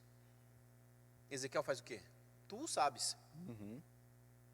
E aí Deus fala para ele, declara a vida sobre os ossos. Sim. Alguns no lugar de Ezequiel talvez falariam, mas o Senhor quer que haja vida ali? Não, Deus já declarou. Da mesma forma, a mesma palavra que está para Ezequiel, declara a vida sobre os ossos, é a palavra que Jesus declarou, e de curar os enfermos. Declara a vida. Aí o profeta vai e declara a vida. E o que é maluco é que a Bíblia não relata que os ossos se ligaram nos lugares errados. Como é que é o nome do osso da perna? Fêmur. Você viu, a Bíblia relata que 2 fêmurs se ligaram um ao outro. Ficou fêmur com fêmur e um pé embaixo. Não, cada parte foi para a sua parte, cada lugar foi para o seu lugar.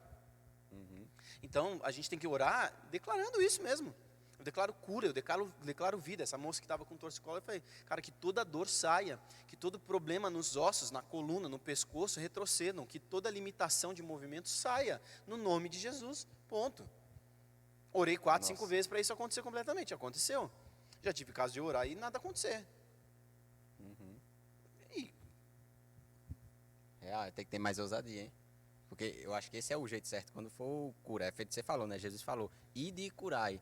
Não ide, orai, pedindo a Deus para que sim, cure nós a pessoa. temos, biblicamente, no Novo Testamento, a gente tem basicamente 2 direções para cura.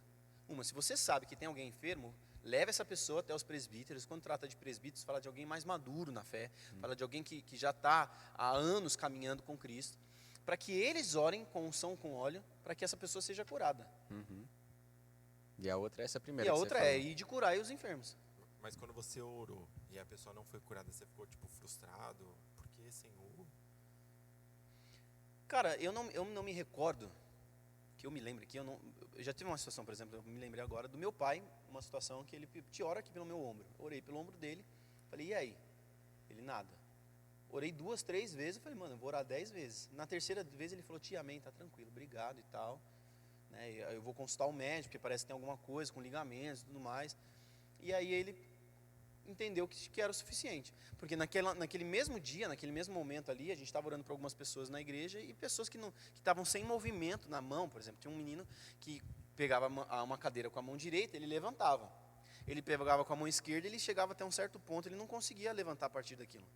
O braço dele não tinha força. A gente orou e ele conseguiu levantar na mesma altura do outro braço. Né? Então, vocês sabem que tem os jiu-jiteiros, né? Que a gente ora aqui, toda hora ele chega com as partes dos corpos meia torta, meia falhada, né? Uma hora o joelho, outra hora um ombro, outra hora alguma coisa. E a gente ora e a gente tem visto o Senhor curando esses homens, essas pessoas. Né? Então, eu olhei e falei, amém. Se não quis, não, porque não tem a ver comigo. Né? O T-Black, que você falou aqui, ele está aqui assistindo a gente também. Eu fui ministrar no Guarujá, na Rocha Guarujá, esses dias atrás. E eu estava pregando sobre a obediência. Eu falei, gente, a gente precisa entender que a obediência é um passo que vai gerar consequências que o Senhor vai ser manifesto. Então eu falei, por que a gente não ora por cura? Porque a gente acha que a gente precisa ter uma revelação espiritual extraordinária, super, ultra, blaster, mega esplêndida de Deus. E a gente só precisa entender que o que está escrito e é. Então ir de curar os enfermos. Eu falei, tem alguém aqui com dor em alguma parte do corpo? Aí chegou uma menina que tinha um problema no ventre e tal. Eu falei, tá, isso daí é mais difícil da gente diagnosticar, mas a gente vai orar por você também. Mas alguém tem algum problema no braço que não está movimentando, está com dor de alguma coisa? Uma menina, eu estou com dor em algum lugar. Eu falei, então vamos orar por ela. Você que está aí próximo, põe a mão sobre ela. Eu nem fui perto da menina. A gente orou, eu orei do púlpito ali, eu falei, seja curada em nome de Jesus. Declarei algumas coisas sobre ela ali e tal. Eu falei, faz um movimento. Ela fez um movimento e falou, não está doendo. Parou de doer, não lembro se era pescoço, se era braço, o que era. Eu falei, vocês estão vendo? Eu falei, brinquei até. Eu falei, eu te paguei alguma coisa para você falar que estava doente antes? Não paguei, não. Aí eu falei, tem mais alguém que está com alguma dor? Aí tinha uma menina que estava visitando a igreja. E aí que é bom. Aham. Porque se é alguém da igreja, você pode ter combinado. Mas quando alguém visitando uma cidade que não é a minha, a pessoa falou, não, eu estou com uma situação assim, assim, assada. Tem já 3 semanas, 2 ou 3 semanas, alguma coisa assim. Eu falei, vamos orar também. Aí oramos por ela. Aí no meio da oração, Deus me deu uma palavra para ela. Eu liberei uma palavra para ela, que aquilo seria um marco para ela, para alguma coisa, de fundamento de Deus, do cuidado de Deus com ela e tal, blá. Eu falei, e aí? Você está sentindo a dor? E ela ficou muda. E eu do outro lado, você está E sentindo aí? dor? O que está acontecendo? Aí ela falou baixinho. Aí eu falei, não entendi o que você falou. Aí o pessoal foi traduzindo. Ela falando, traduzindo, porque ela se emocionou muito, porque não estava doendo já, não estava com dor nenhuma. Caraca. E ela estava começando a tentar segurar o choro, só que ela não aguentou. Nossa. E ela começou falando baixinho, não está doendo, não está doendo e tal. Aí o pessoal foi traduzindo, não está doendo, falou que não está doendo. E aí ela começou a falar, não está doendo. Aquele negócio assim, sabe? E aí eu falei, gente, glória a Deus, é isso. Então, basicamente é isso. A gente precisa crer naquilo que está escrito. Nossa, pega isso, por exemplo, você estava declarando cura, orando, e no meio você entregou uma palavra para ela que Deus deu direcionamento. Às vezes a gente espera Deus mandar, mas se você não tivesse ido por conta própria, Deus não teria mandado essa palavra que foi no Também. meio do ato, né? Então, e aí você falou, né? Já está escrito. E é uma coisa que eu aprendi recentemente, Deus trabalhando comigo, que às vezes a gente pergunta, vou perguntar para Deus o que Ele quer, o que é que Deus fala, mas o que é que Ele já falou? Uhum. Porque, por exemplo, eu lendo, eu vi Jesus, muitas coisas que Ele ia cumprir, Ele não orava e perguntava, Pai, é da tua vontade. Ele ia porque ele já tinha lido a Sagrada Escritura e sabia que o profeta tinha anunciado isso, sabia que se tratava dele. E aí ele ia lá para cumprir. Tem um Entendeu? episódio de cura que Jesus fala assim, Deus, Pai, obrigado porque você sempre me escuta. Nossa. Ele olha para Deus agradecendo porque o Senhor sempre escuta ele. E aí ele direciona para a pessoa, tipo, levanta e anda. Caraca. Então assim, ele rende graças ao Senhor porque Deus sempre escuta ele. E esse é um princípio que a gente precisa entender também. Sempre que a gente fala com Deus, Deus nos escuta. O fato de ele estar em silêncio não significa que ele não está se movendo. Só significa que ele está esperando o momento certo que você entenda ou escute aquilo que ele está dizendo. Sim. Porque a gente acha que não, Deus não está falando, Deus não está. Eu gosto muito de usar o cenário de Noé. Deus chama Noé para fazer o quê? Para construir a arca. Uma arca. O que é uma arca? Nos moldes do que Noé construiu. Nossa. Era um caixote retangular no meio de uma cidade que não tinha mar, que não tinha rio. E que mal chovia, né? Ele foi tratado, mal chovia não chovia, não existia chovia. chuva naquele tempo. Ah, sim. O orvalho vinha, descia, ele umidificava a terra e subia. Entendeu? Era tipo a nuvenzinha do Gohan lá do Goku. Ela vem, desce e sobe. Aquela nuvenzinha nunca chovia. Era isso. Tipo, a corda tá tudo úmido, né? Então, ele constrói algo no meio de um lugar que nunca havia chovido, mas ele vive o princípio da obediência. Ele é chamado de louco por 100 anos. Nossa. Ele passa 100 anos construindo a arca. Por isso que choveu tanto, estava acumulado. Mas assim, o que eu acho interessante na história de Noé é que Noé não volta em nenhum momento para Deus dizendo, Deus, é isso mesmo? O Senhor tem algo novo? O Senhor tem algo diferente? 100 anos ele permanece na palavra que Deus havia declarado para ele. E a gente escuta algo de Deus hoje, daqui uma semana a gente já está questionando Deus. Deus, você tem algo novo? Será que aquilo que o Senhor disse realmente é? Nossa. A gente cai num lugar de dúvida muito fácil, muito rápido. É aquela da parábola do semeador, né? Tipo, recebeu a semente, mas quando começou a crescer foi sufocado. Morreu. O que Jesus viveu? Quantas vezes a gente Por que foi de Jesus nunca confirmação? questionou Deus? O único questionamento que a gente vê de Jesus com Deus, que na verdade não é um questionamento, foi só uma declaração de Jesus, foi a declaração na cruz. Por que me abandonaste? Elohim, Elohim, lama sabachthani. Deus meu, por que me abandonaste? É o único momento que existe, de alguma forma, um questionamento de Jesus para com Deus. Uhum. E aí eu posso até brincar com isso, né? Tem um porquê por trás, mas eu já volto aqui. Você pega 3 anos de ministério de Jesus. Jesus recebe uma palavra quando ele é batizado. Qual é a palavra? Esse é meu filho amado. Esse é o meu filho amado em quem eu tenho prazer. Deus tinha prazer em Jesus não por causa daquilo que Jesus tinha feito. Porque Jesus ainda não tinha feito nada. Uhum. Jesus basicamente havia honrado os pais dele na terra e havia sustentado a sua família. Ele estava começando ali o ministério. O ministério público dele estava começando ali. Mas Deus já havia declarado sobre ele: este é o meu filho, identidade, em quem eu tenho prazer, eu me alegro nele. Jesus não precisava de mais nada. 3 anos Jesus realizou o ministério sem questionar Deus, sem voltar a Deus. O Senhor ainda me ama? O senhor está comigo? Será que vai dar certo? Entendeu? É permanecer naquilo que ele disse, independente daquilo que possa acontecer. Uhum. É pegar e É continuar. confiar. Aí eu volto lá no questionamento de Jesus na cruz. Em todos os momentos dos 3 anos de ministério, Jesus nunca chamou Deus de Deus. Jesus sempre chamou Deus de Abba. E Abba é uma terminologia hebraica. Assim como... Qual foi a frase que ele usou? O Deus meu. Deus meu, que no hebraico é Elohim. Ele está chamando Deus de Deus, ele não está chamando Deus de Pai. Porque Pai ali ele não perdeu. É a única vez que ele... Porque na cruz Jesus está carregado de pecados. Então Deus na sua santidade ele não pode estar perto. Uhum. Mas o Pai pode. Nossa. O Pai não o abandona. Mas a santidade de Deus impossibilita que ele esteja no mesmo lugar onde existe pecado. Uau. Né? Mas até ali, Jesus vai, morre, se entrega, vai para o inferno, né? Saqueia o inferno. Né? Mas ele volta, ele ressuscita, 3 dias depois. E com ele tem as chaves do inferno, com ele venceu a morte. Né? Por isso Isaías declarou lá: ó morte, onde está o seu aguilhão?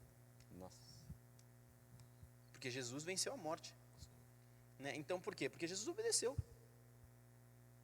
O que um dia antes Jesus tinha declarado no jardim de Getsemane: Deus, se for possível, afasta de mim esse cálice.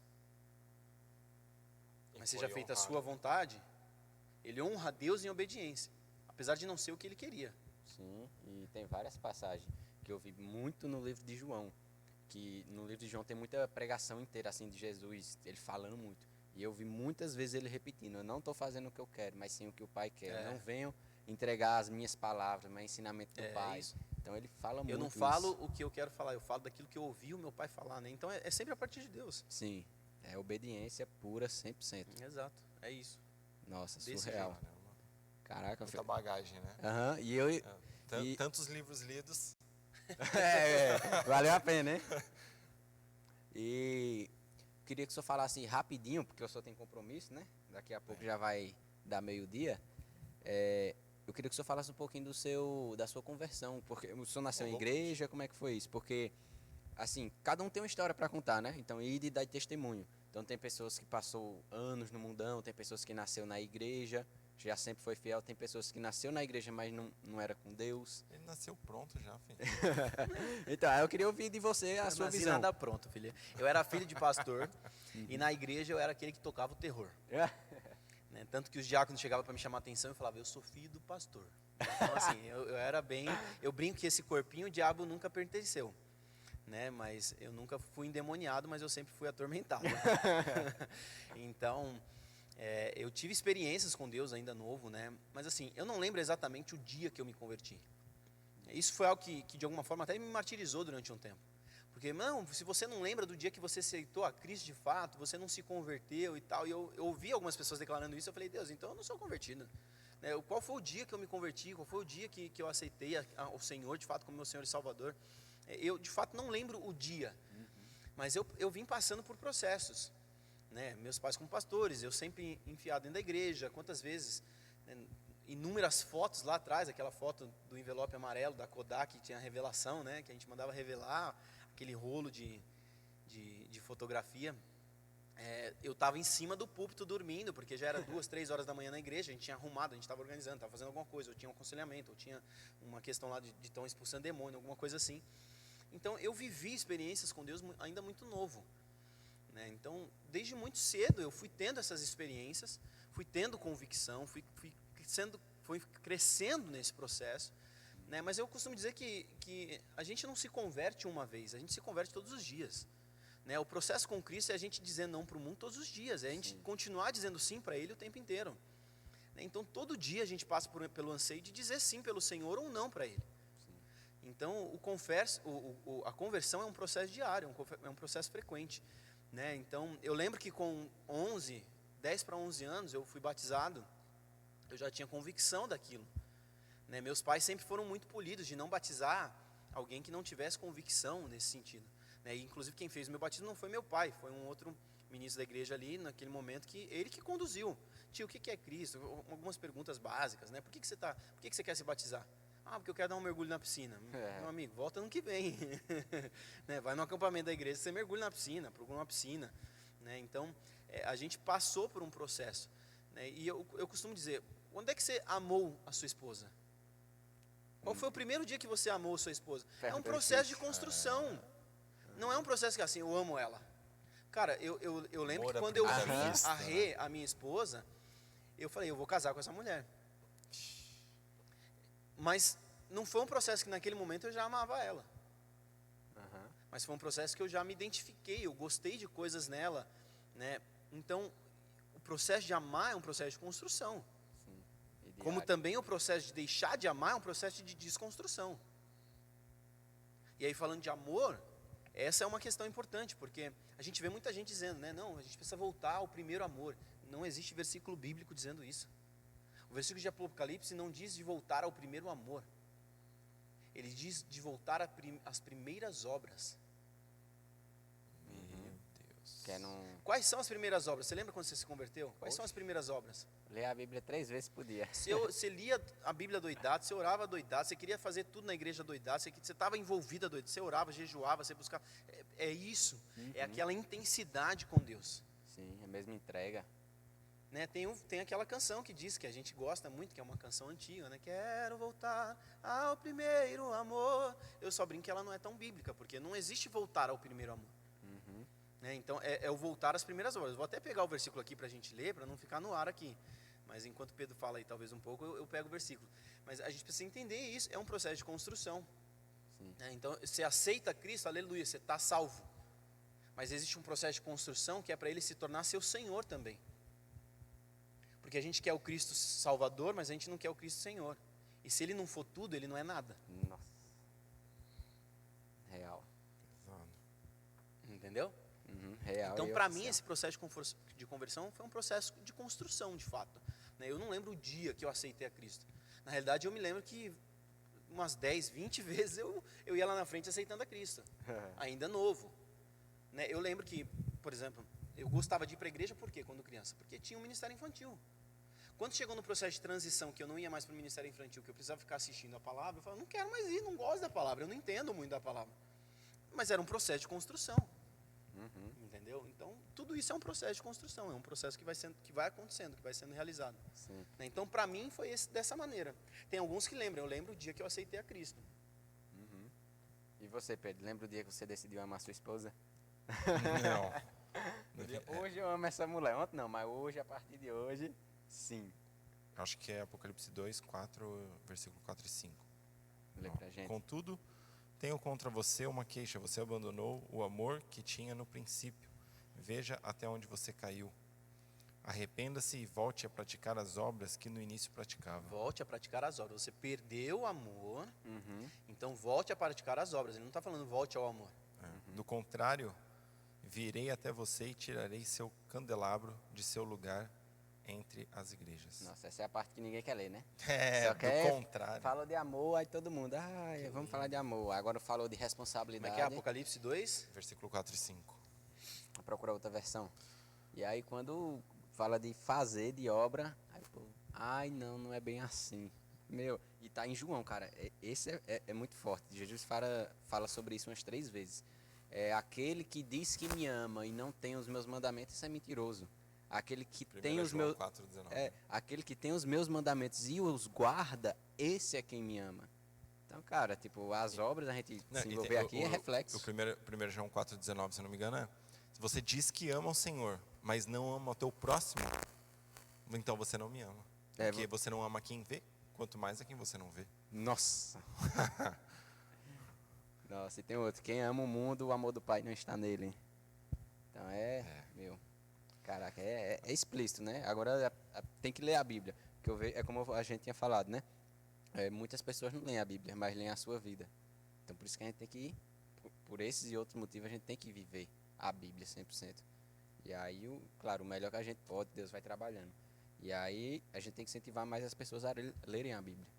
Sim. Meu povo perece por falta de conhecimento. Então a maioria, tipo, tem essas frases de efeito aí que pensa que é bíblico, mas não é, né? Só repetiu, né? Volte ao primeiro amor, entre vários outros. Onde está escrito? Está na Bíblia. Fernando Haddad. Misericórdia. Mas fala aí, pastor. Está escrevendo seu livro já? Tem Nada. previsão para lançar? Nenhuma. Próxima. Não, isso é algo que na realidade Deus, alguns anos, né, atrás, Deus falou para mim a respeito de um livro, por exemplo, que a gente deve escrever em algum momento, a respeito do processo que a gente vive como igreja, que vocês estão daqui sabem, a gente abre as portas da igreja aqui para uma outra igreja frequentar aqui, usar o nosso espaço num horário de culto que não é o nosso, né? E a gente não tem uma cobrança financeira sobre isso, a gente cede o espaço com tudo que tem aqui, porque a gente pensa no reino, né? Então a gente deve escrever. Disso devem surgir 2 livros provavelmente, mas uma é essa história, essa experiência, né? O testemunho dessa experiência, e aí deve ser um livro meio que em conjunto, eu com o pastor Gustavo, né? Legal. Que é o pastor da outra comunidade, mas também em contrapartida um outro livro tratando a respeito dessa questão daquilo que Deus coloca nas nossas mãos não é nosso, mas é dele, é do reino, né? É para ele. Então a minha experiência de vida, quantas vezes não levava os amiguinhos para casa e os amiguinhos saíam de meia, cueca, bermuda, short, tênis, camisa e ia. Algumas coisas eu emprestava para devolverem, nunca foram devolvidas, outras a gente dava, né? E abençoava mesmo, né? Tanta gente, tantas pessoas e a gente sempre foi dessa forma, né? A gente sempre atuou dessa maneira com tudo. Então, quantas vezes não abri mão de coisas para mim para dar para os outros? Quantas vezes não levei amigos? Vamos jantar? Não tenho. Pô, eu pago para você, né? Eu quero te abençoar, né? Então, a gente entender que aquilo que tem de maior é para Deus, não é para nós. Sim. Né? Então, talvez você esteja com um pouco de recurso faltando. Se você está retendo além do que é a medida certa, né? Você já está caindo num erro bíblico, né? Porque a Bíblia diz que existe uma parte que é lícita a gente reter, a gente guardar. Mas o que passa disso não é lícito. Então é ilícito. Aquilo que é ilícito é errado. Se você está guardando além da medida que você deve guardar, cuidado, né? Aí a gente pode abranger aqui. Como é que o celeiro vai transbordar se o celeiro não tem nada? Então existe uma parte que é lícita a gente guardar, a gente precisa guardar. Sim. Né? Então a gente precisa guardar algumas coisas, mas tem coisas que a gente não deve guardar, que a gente tem que semear, que a gente tem que lançar sobre a terra. Porque se não guardar, aí vai ser igual o outro cara que pegou o talento e enterrou. Também. Ele deveria investir, Também. né? Deveria Exatamente. usar. Coisa que não fez. Não, ou que a história que o fazendeiro, né, o trabalhador, o dono da seara ali, teve uma grande colheita, guardou tudo, construiu celeiros, guardou tudo, esticou a rede e falou: agora eu estou tranquilo, posso viver o resto da minha vida em paz. Aí fala: Nécio, louco, ainda hoje te pedirão tua alma. Você está guardando recursos nessa O terra. que você dará em troca da tua alma? É. É forte isso aí, hein? Mas é isso aí. Muito bacana esse primeiro O RochaCast. Jadson quer encerrar já. Ó. Não, quero encerrar não. Eu tô pensando no seu compromisso. Se você tiver de boa, a gente continua aqui. Não, dá para ir mais uns 15 minutinhos, dá para ir tranquilo. Ah, então top. Então vamos para cima. E vamos aproveitar então esses minutinhos aqui, porque provavelmente muitos dos membros da igreja, principalmente, vão estar assistindo esses começos. Então fala um pouquinho da história da igreja, porque, por exemplo, quando a gente faz o DNA, né, a gente ouve um pouquinho. Mas eu queria ouvir do senhor um pouquinho mais, falar sobre a história da igreja, como ela se tornou rocha, para o pessoal que está chegando agora e às vezes ainda não sabe. Nós fazíamos parte de um outro ministério, né? Quando a gente assumiu, nós entendíamos que nós precisávamos de acompanhamento. E naquele momento, naquela situação, as igrejas desse ministério em São Paulo, elas estavam muito desprovidas desse acompanhamento, desse pastoreio. né? Amo o ministério que nós fazemos parte, eu tenho amigos ali, né? Tem pessoas que já pregaram aqui depois que a gente se tornou Rocha, inclusive. E não tenho nada contra, mas a gente entendia que a gente deveria fazer parte de um acompanhamento, pastoreamento, né? Desse cuidado. E aí quando a gente assume, já tinha muito claro que a gente não deveria provavelmente manter o nome que nós tínhamos. Então a gente começou a orar, a gente pediu uma direção a Deus, né? E uma das confirmações foi que exatamente aquela palavra que a gente recebeu, né? A influência do Fred e da Fabi, ela não vem só sobre vocês, mas ela vai recair sobre toda a igreja. Então a gente já entendeu ali que a influência deles era sobre a igreja como um todo, né? E aí a gente começou a orar, Deus, então a gente se torna Rocha, e o Senhor basicamente ele veio dando essa confirmação para a gente se tornar Rocha também, o mesmo nome que eles têm lá. E por isso a gente transicionou para Rocha, né? E estamos aqui debaixo da logo, debaixo da visão, debaixo da missão, né? Então, bem resumidamente, né? A gente caminhou dessa maneira, entendendo isso. E para mim não fazia muito sentido, né? Eu me sujeitar também ao Fred e a Fabi, mas não me tornar Rocha. Para mim não fazia muito sentido, né? Então foi algo que a gente veio buscando direção de Deus, né? A gente orou e Deus nos apontou esse caminho, essa direção. E por isso a gente se tornou Rocha. Sim, isso aí é que a gente está falando de maturidade, também tem um pouco de desapego, né? Tudo para Deus. Então, se Deus quer lhe usar naquele ministério, vá para lá. Se Deus quer lhe usar aqui, faça aqui. É isso. Então, é a questão das ovelhas também, né? Que Deus falou para você que ia tirar algumas, deixar as que tem que ficar com você. Isso. Então, aí você vai ficar com ciúme, não, tem que ficar aqui, tem que ficar aqui. Não, se Deus está querendo fazer de uma forma diferente, tem que deixar Deus fazer, Nós cara. tivemos essa situação, né, que quando Deus me falou isso, demorou até um tempo para isso acontecer, mas a gente viu algumas pessoas que saíram da igreja, né? E aí a gente teve esse ano agora já recente, a gente teve o seminário Sonda-me, né? E no seminário ali a gente recebeu uma palavra de que Deus estava dando ovelhas segundo o nosso coração ali, debaixo do nosso, segundo o coração também, de novo, a mesma coisa que Deus tinha me falado ali, né, de pessoas com o coração alinhados aos seus e tal. Sim. Então a gente recebeu essa palavra no sábado, no domingo a gente já viu algumas pessoas chegando na igreja novas. Foi, eu lembro. Né? Cara, que coisa maluca. Tava mais cheia já a igreja, Né? visivelmente. Então a gente percebe, a gente começa a perceber que Deus ele vai apontando. Né? Então basicamente é isso. Né? A maneira lá atrás como a gente se tornou Rocha, isso é parte bem resumida da história como um todo. O resumo do resumo. A igreja em si, apesar de já não ser a mesma igreja, né? De não terem as mesmas pessoas, a igreja ela tem, se eu não me engano, a gente começou a trabalhar em Alphaville em 2005. E aí, esse ano então, estaria fazendo 18 anos em Alphaville, né? Nossa. Então tem 4 anos como Rocha, que a gente está à frente da igreja. E basicamente mudou, todo mundo que era da igreja mudou, né? Nesse cenário, só quem está desde a fundação somos eu e a minha irmã, né? O Pedro e a Rebeca foram agregados depois, então basicamente quem está desde a fundação somos eu e minha irmã. E é aprender a ser obediente, né? Deixar o orgulho de lado e fazer o que tem que ser feito. Porque eu acho que o que atrapalha muito o mover de Deus é o orgulho. Deus às vezes quer fazer algo e a pessoa pensa, foi eu que fiz. Não, é meu. Sim. Ele fica querendo segurar, querendo conter, ter o controle das coisas e fazer do jeito dela, né? Quem controla tudo não cresce nada, né? Uhum. Quem controla demais atrapalha crescimento. Sim. Então não dá. Desde o começo eu juntei os líderes, logo que a gente assumiu, eu falei, gente, vocês vão ser o povo que eu preciso estar mais perto, que eu vou estar mais perto. Porque hoje a gente tem 50 pessoas, tudo bem, eu consigo me relacionar com todo mundo. Ainda que não tão intimamente, mas eu consigo me relacionar com todo mundo. Mas vamos supor que daqui 2 anos, 5 anos, 10 anos, a gente tenha 500 pessoas na igreja. Eu vou ter condição de acessar todo mundo? Não. Não tem. Vamos supor que daqui 20 anos a gente esteja com 5 mil. Se 500 eu não acessava, 5 mil piorou. Né? Então é um efeito que tem que ser um efeito multiplicador. Aí eu juntava o pessoal e falava, cara, vocês precisam multiplicar. Eu vou pastorear vocês mais de perto. Vocês vão multiplicando esse pastoreio e a gente vai multiplicando esse pastoreio. Ah, é uma questão piramidal? Não, não é uma questão piramidal. Mas se você olhar para Jesus, ele estabeleceu isso dessa forma. Ele discipulava 12, dentro dos 12 tinha os 3, dentro dos 3 tinha 1. Então, não tem como ser mais do que isso. Né? Os 12 chamaram outros 10 ou 12 cada um, daí tinham 72 que foram enviados. Né? E isso é natural. Sim. Isso é muito natural. Você acessa uma casta menor mais intimamente. Né? Então, esse é o efeito. Se eu quiser controlar todo mundo, manipular, juntar, organizar, eu fazer tudo, eu atrapalho. Sim, porque não tem como dar uma atenção 100% para cada um. Exato. Então tem que ter essa maturidade aí, né? Sim. E aí, Pedro, você que falou muito, algo a acrescentar? Não muito. Esse nunca foi o plano inicial de multiplicação. Reunir de forma centralizada. Porque se isso fosse dar certo, Jesus teria vindo talvez agora, no século XXI, que está todo o provento tá da desse internet.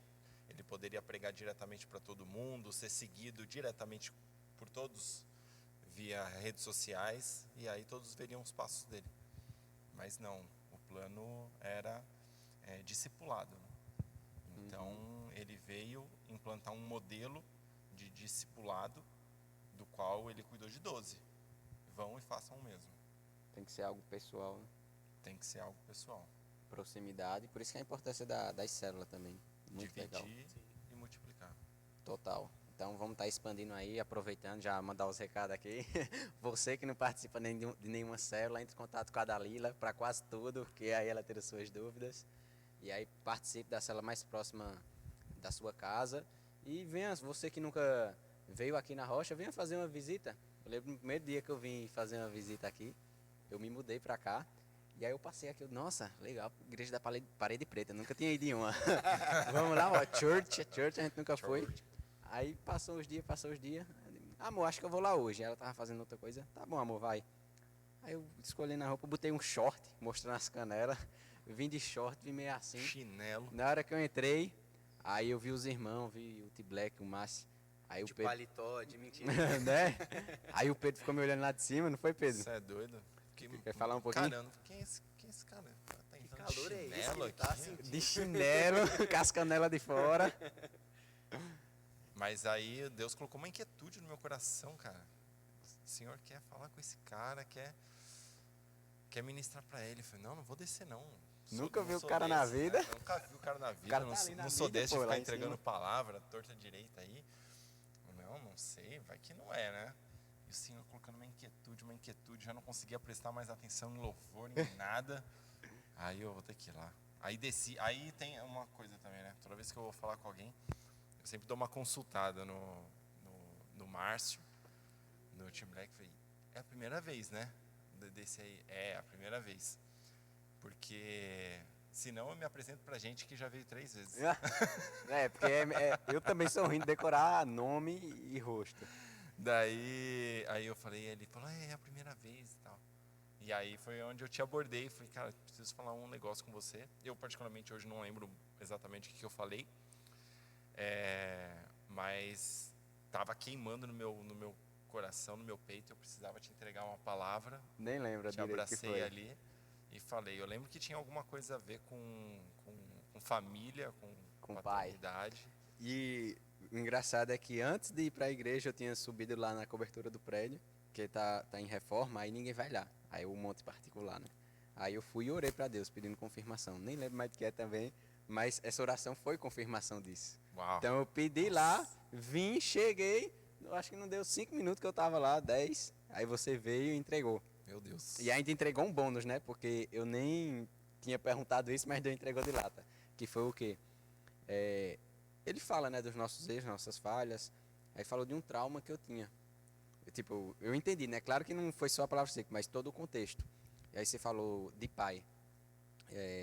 Como você não teve a atenção de seu pai, você procura chamar a atenção de Deus. Meu e aí eu Deus. lembro, porque assim, eu me achava muita fome, muita sede, eu desesperado para Deus.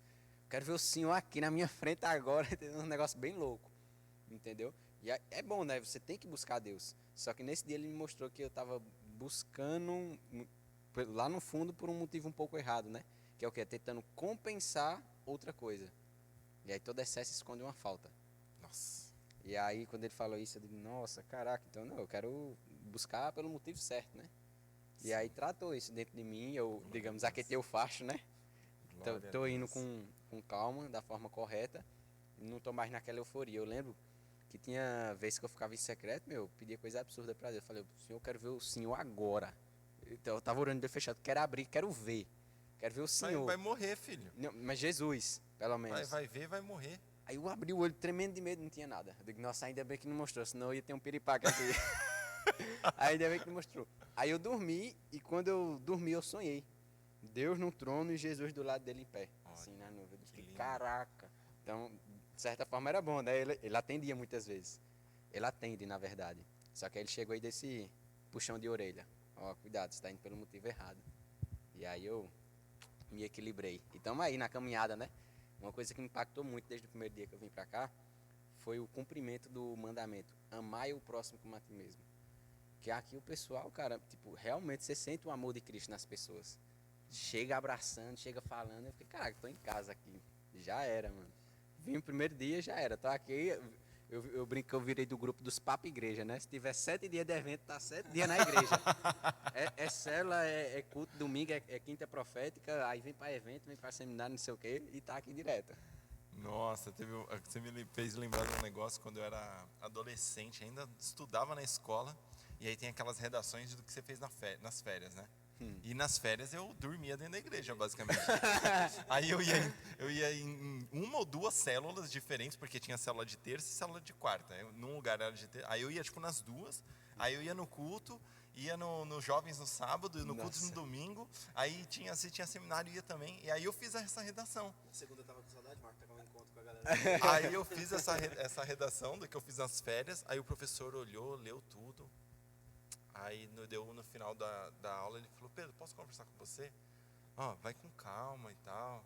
Às vezes tá muito Afoito aí. muito fissurado, muito fanático Você não tem num vida, negócio. cara. Você não tem vida e tal. Eu, claro que tenho vida, tenho amigo, tá tudo na igreja. Exatamente, é tudo da igreja. Desse jeito.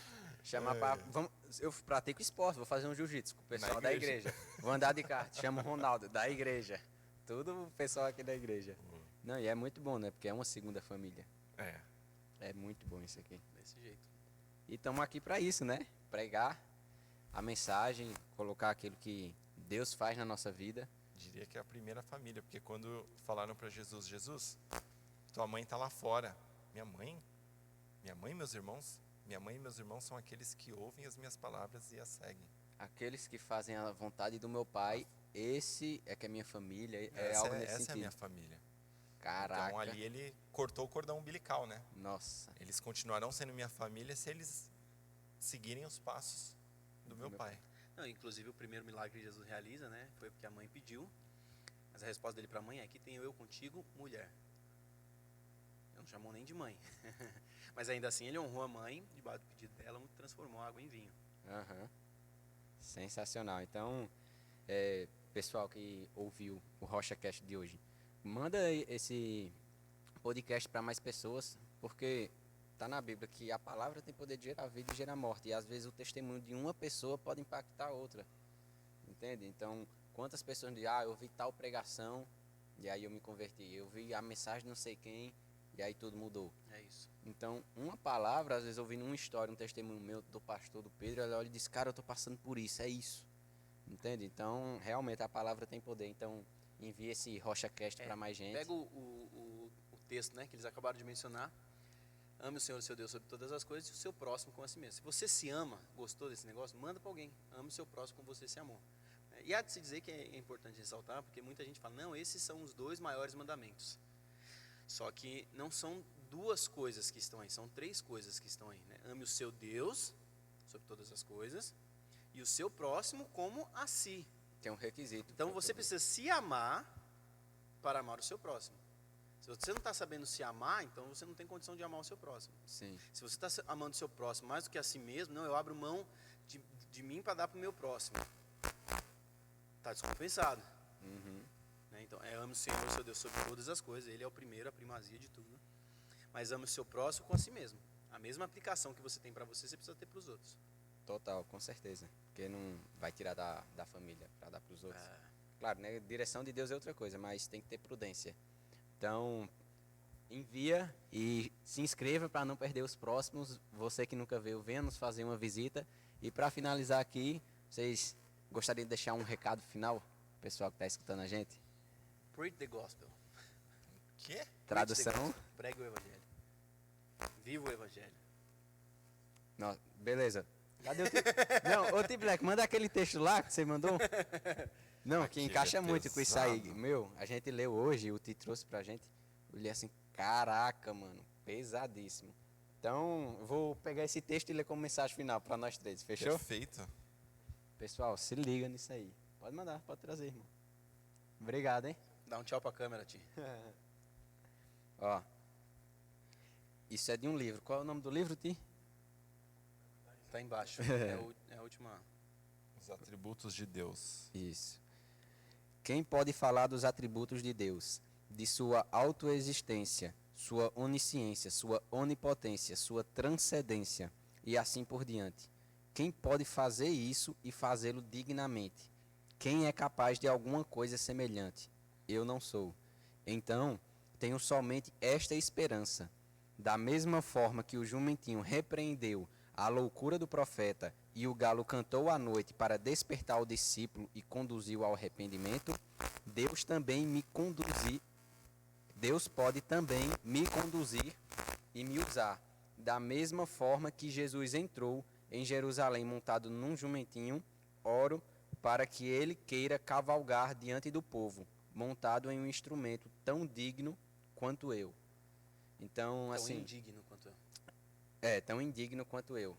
Obrigado. Então, assim, se Deus usou até um jumentinho para repreender um profeta e usa para fazer a obra dele, por que ele não vai usar você, que é filho de Deus, que aceitou Jesus, que é nova criatura? Então, seja mais ousado, reveja o podcast, veja os outros sobre cura, começa a orar para as pessoas, começa a falar do que Deus fez na sua vida. Às vezes você pensa, eu vou falar da Bíblia, eu falo, não entendo muito, não sei muito. Cara, fala do que Deus fez na sua vida, que é através do seu testemunho pode transformar a vida de muitas outras. E é aquilo que eu falei outro dia, né? É apesar de mim, que a gente, nessa questão de eu ser um instrumento nas mãos de Deus, né? A gente fala, não, me usa, Deus, apesar de mim, me usa e tal. Mas é um apesar de mim, mas é também um por causa de mim. Por que Deus usou Jesus? Por que Deus usou Noé? Porque todos eles se submeteram, se sujeitaram, né? Então a obediência deles gerou alguma coisa. Então, apesar de mim, apesar da minha insignificância, apesar da minha falta de preparo, apesar dos meus pecados, dos meus erros, das minhas falhas, né? Mas também por causa de mim. Por quê? Porque eu tenho sido obediente, porque eu tenho sido submisso, porque eu estou te ouvindo, né? Então, tem que ser dessa forma, né? A nossa vida precisa ser dessa forma. Por que a mulher se sujeita ao homem na Bíblia? Pode falar. Essa não vai arriscar, Porque não. o homem é sujeito a Cristo. É real. Por que a mulher se submete ao homem? Porque esse homem está submisso a Cristo. É os Então, se o requisitos. homem não está submisso a Cristo, biblicamente falando, essa mulher não precisa ser submissa a ele. O povo pega só um É pedaço, claro que né? isso daí tem outros pormenores que a gente precisa. Vamos pegar isso daí e falar que eu sou herético, que eu estou indo contra a Bíblia, um monte de coisa. Mas a gente precisa ser sujeito, submisso a Deus. Aham. Né? Então, a nossa submissão também acarreta isso. Então, é o apesar de mim, mas o por causa de mim também. Porque eu sou submisso, porque eu estou sujeito, porque eu estou em obediência, porque eu estou em sujeição a Ele, Ele nos usa. Exatamente. Ou porque o profeta diz, sobre a minha palavra vai ficar sem chover.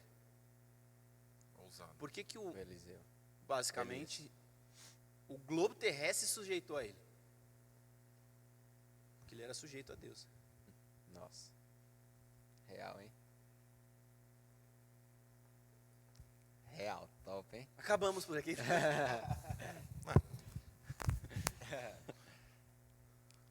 Queria passar 2 recados. Considerações finais? Nos siga no Instagram, @rochaalfaville. Temos o canal do YouTube também, onde nos cultos, quintas-feiras e aos domingos são transmitidos ao vivo. E depois você pode conferir as pregações, as palavras que estão lá. E na bio do Instagram tem o Instagram do Thiago, da pastora Rebeca também, que é @ThiagoVcortes e @RebecaCortes87. Fechou? Então é isso, pessoal. Viva, prega o evangelho, se preciso for, use palavras. E até o próximo RochaCast. Tamo junto. Valeu. Um abraço, tchau, tchau.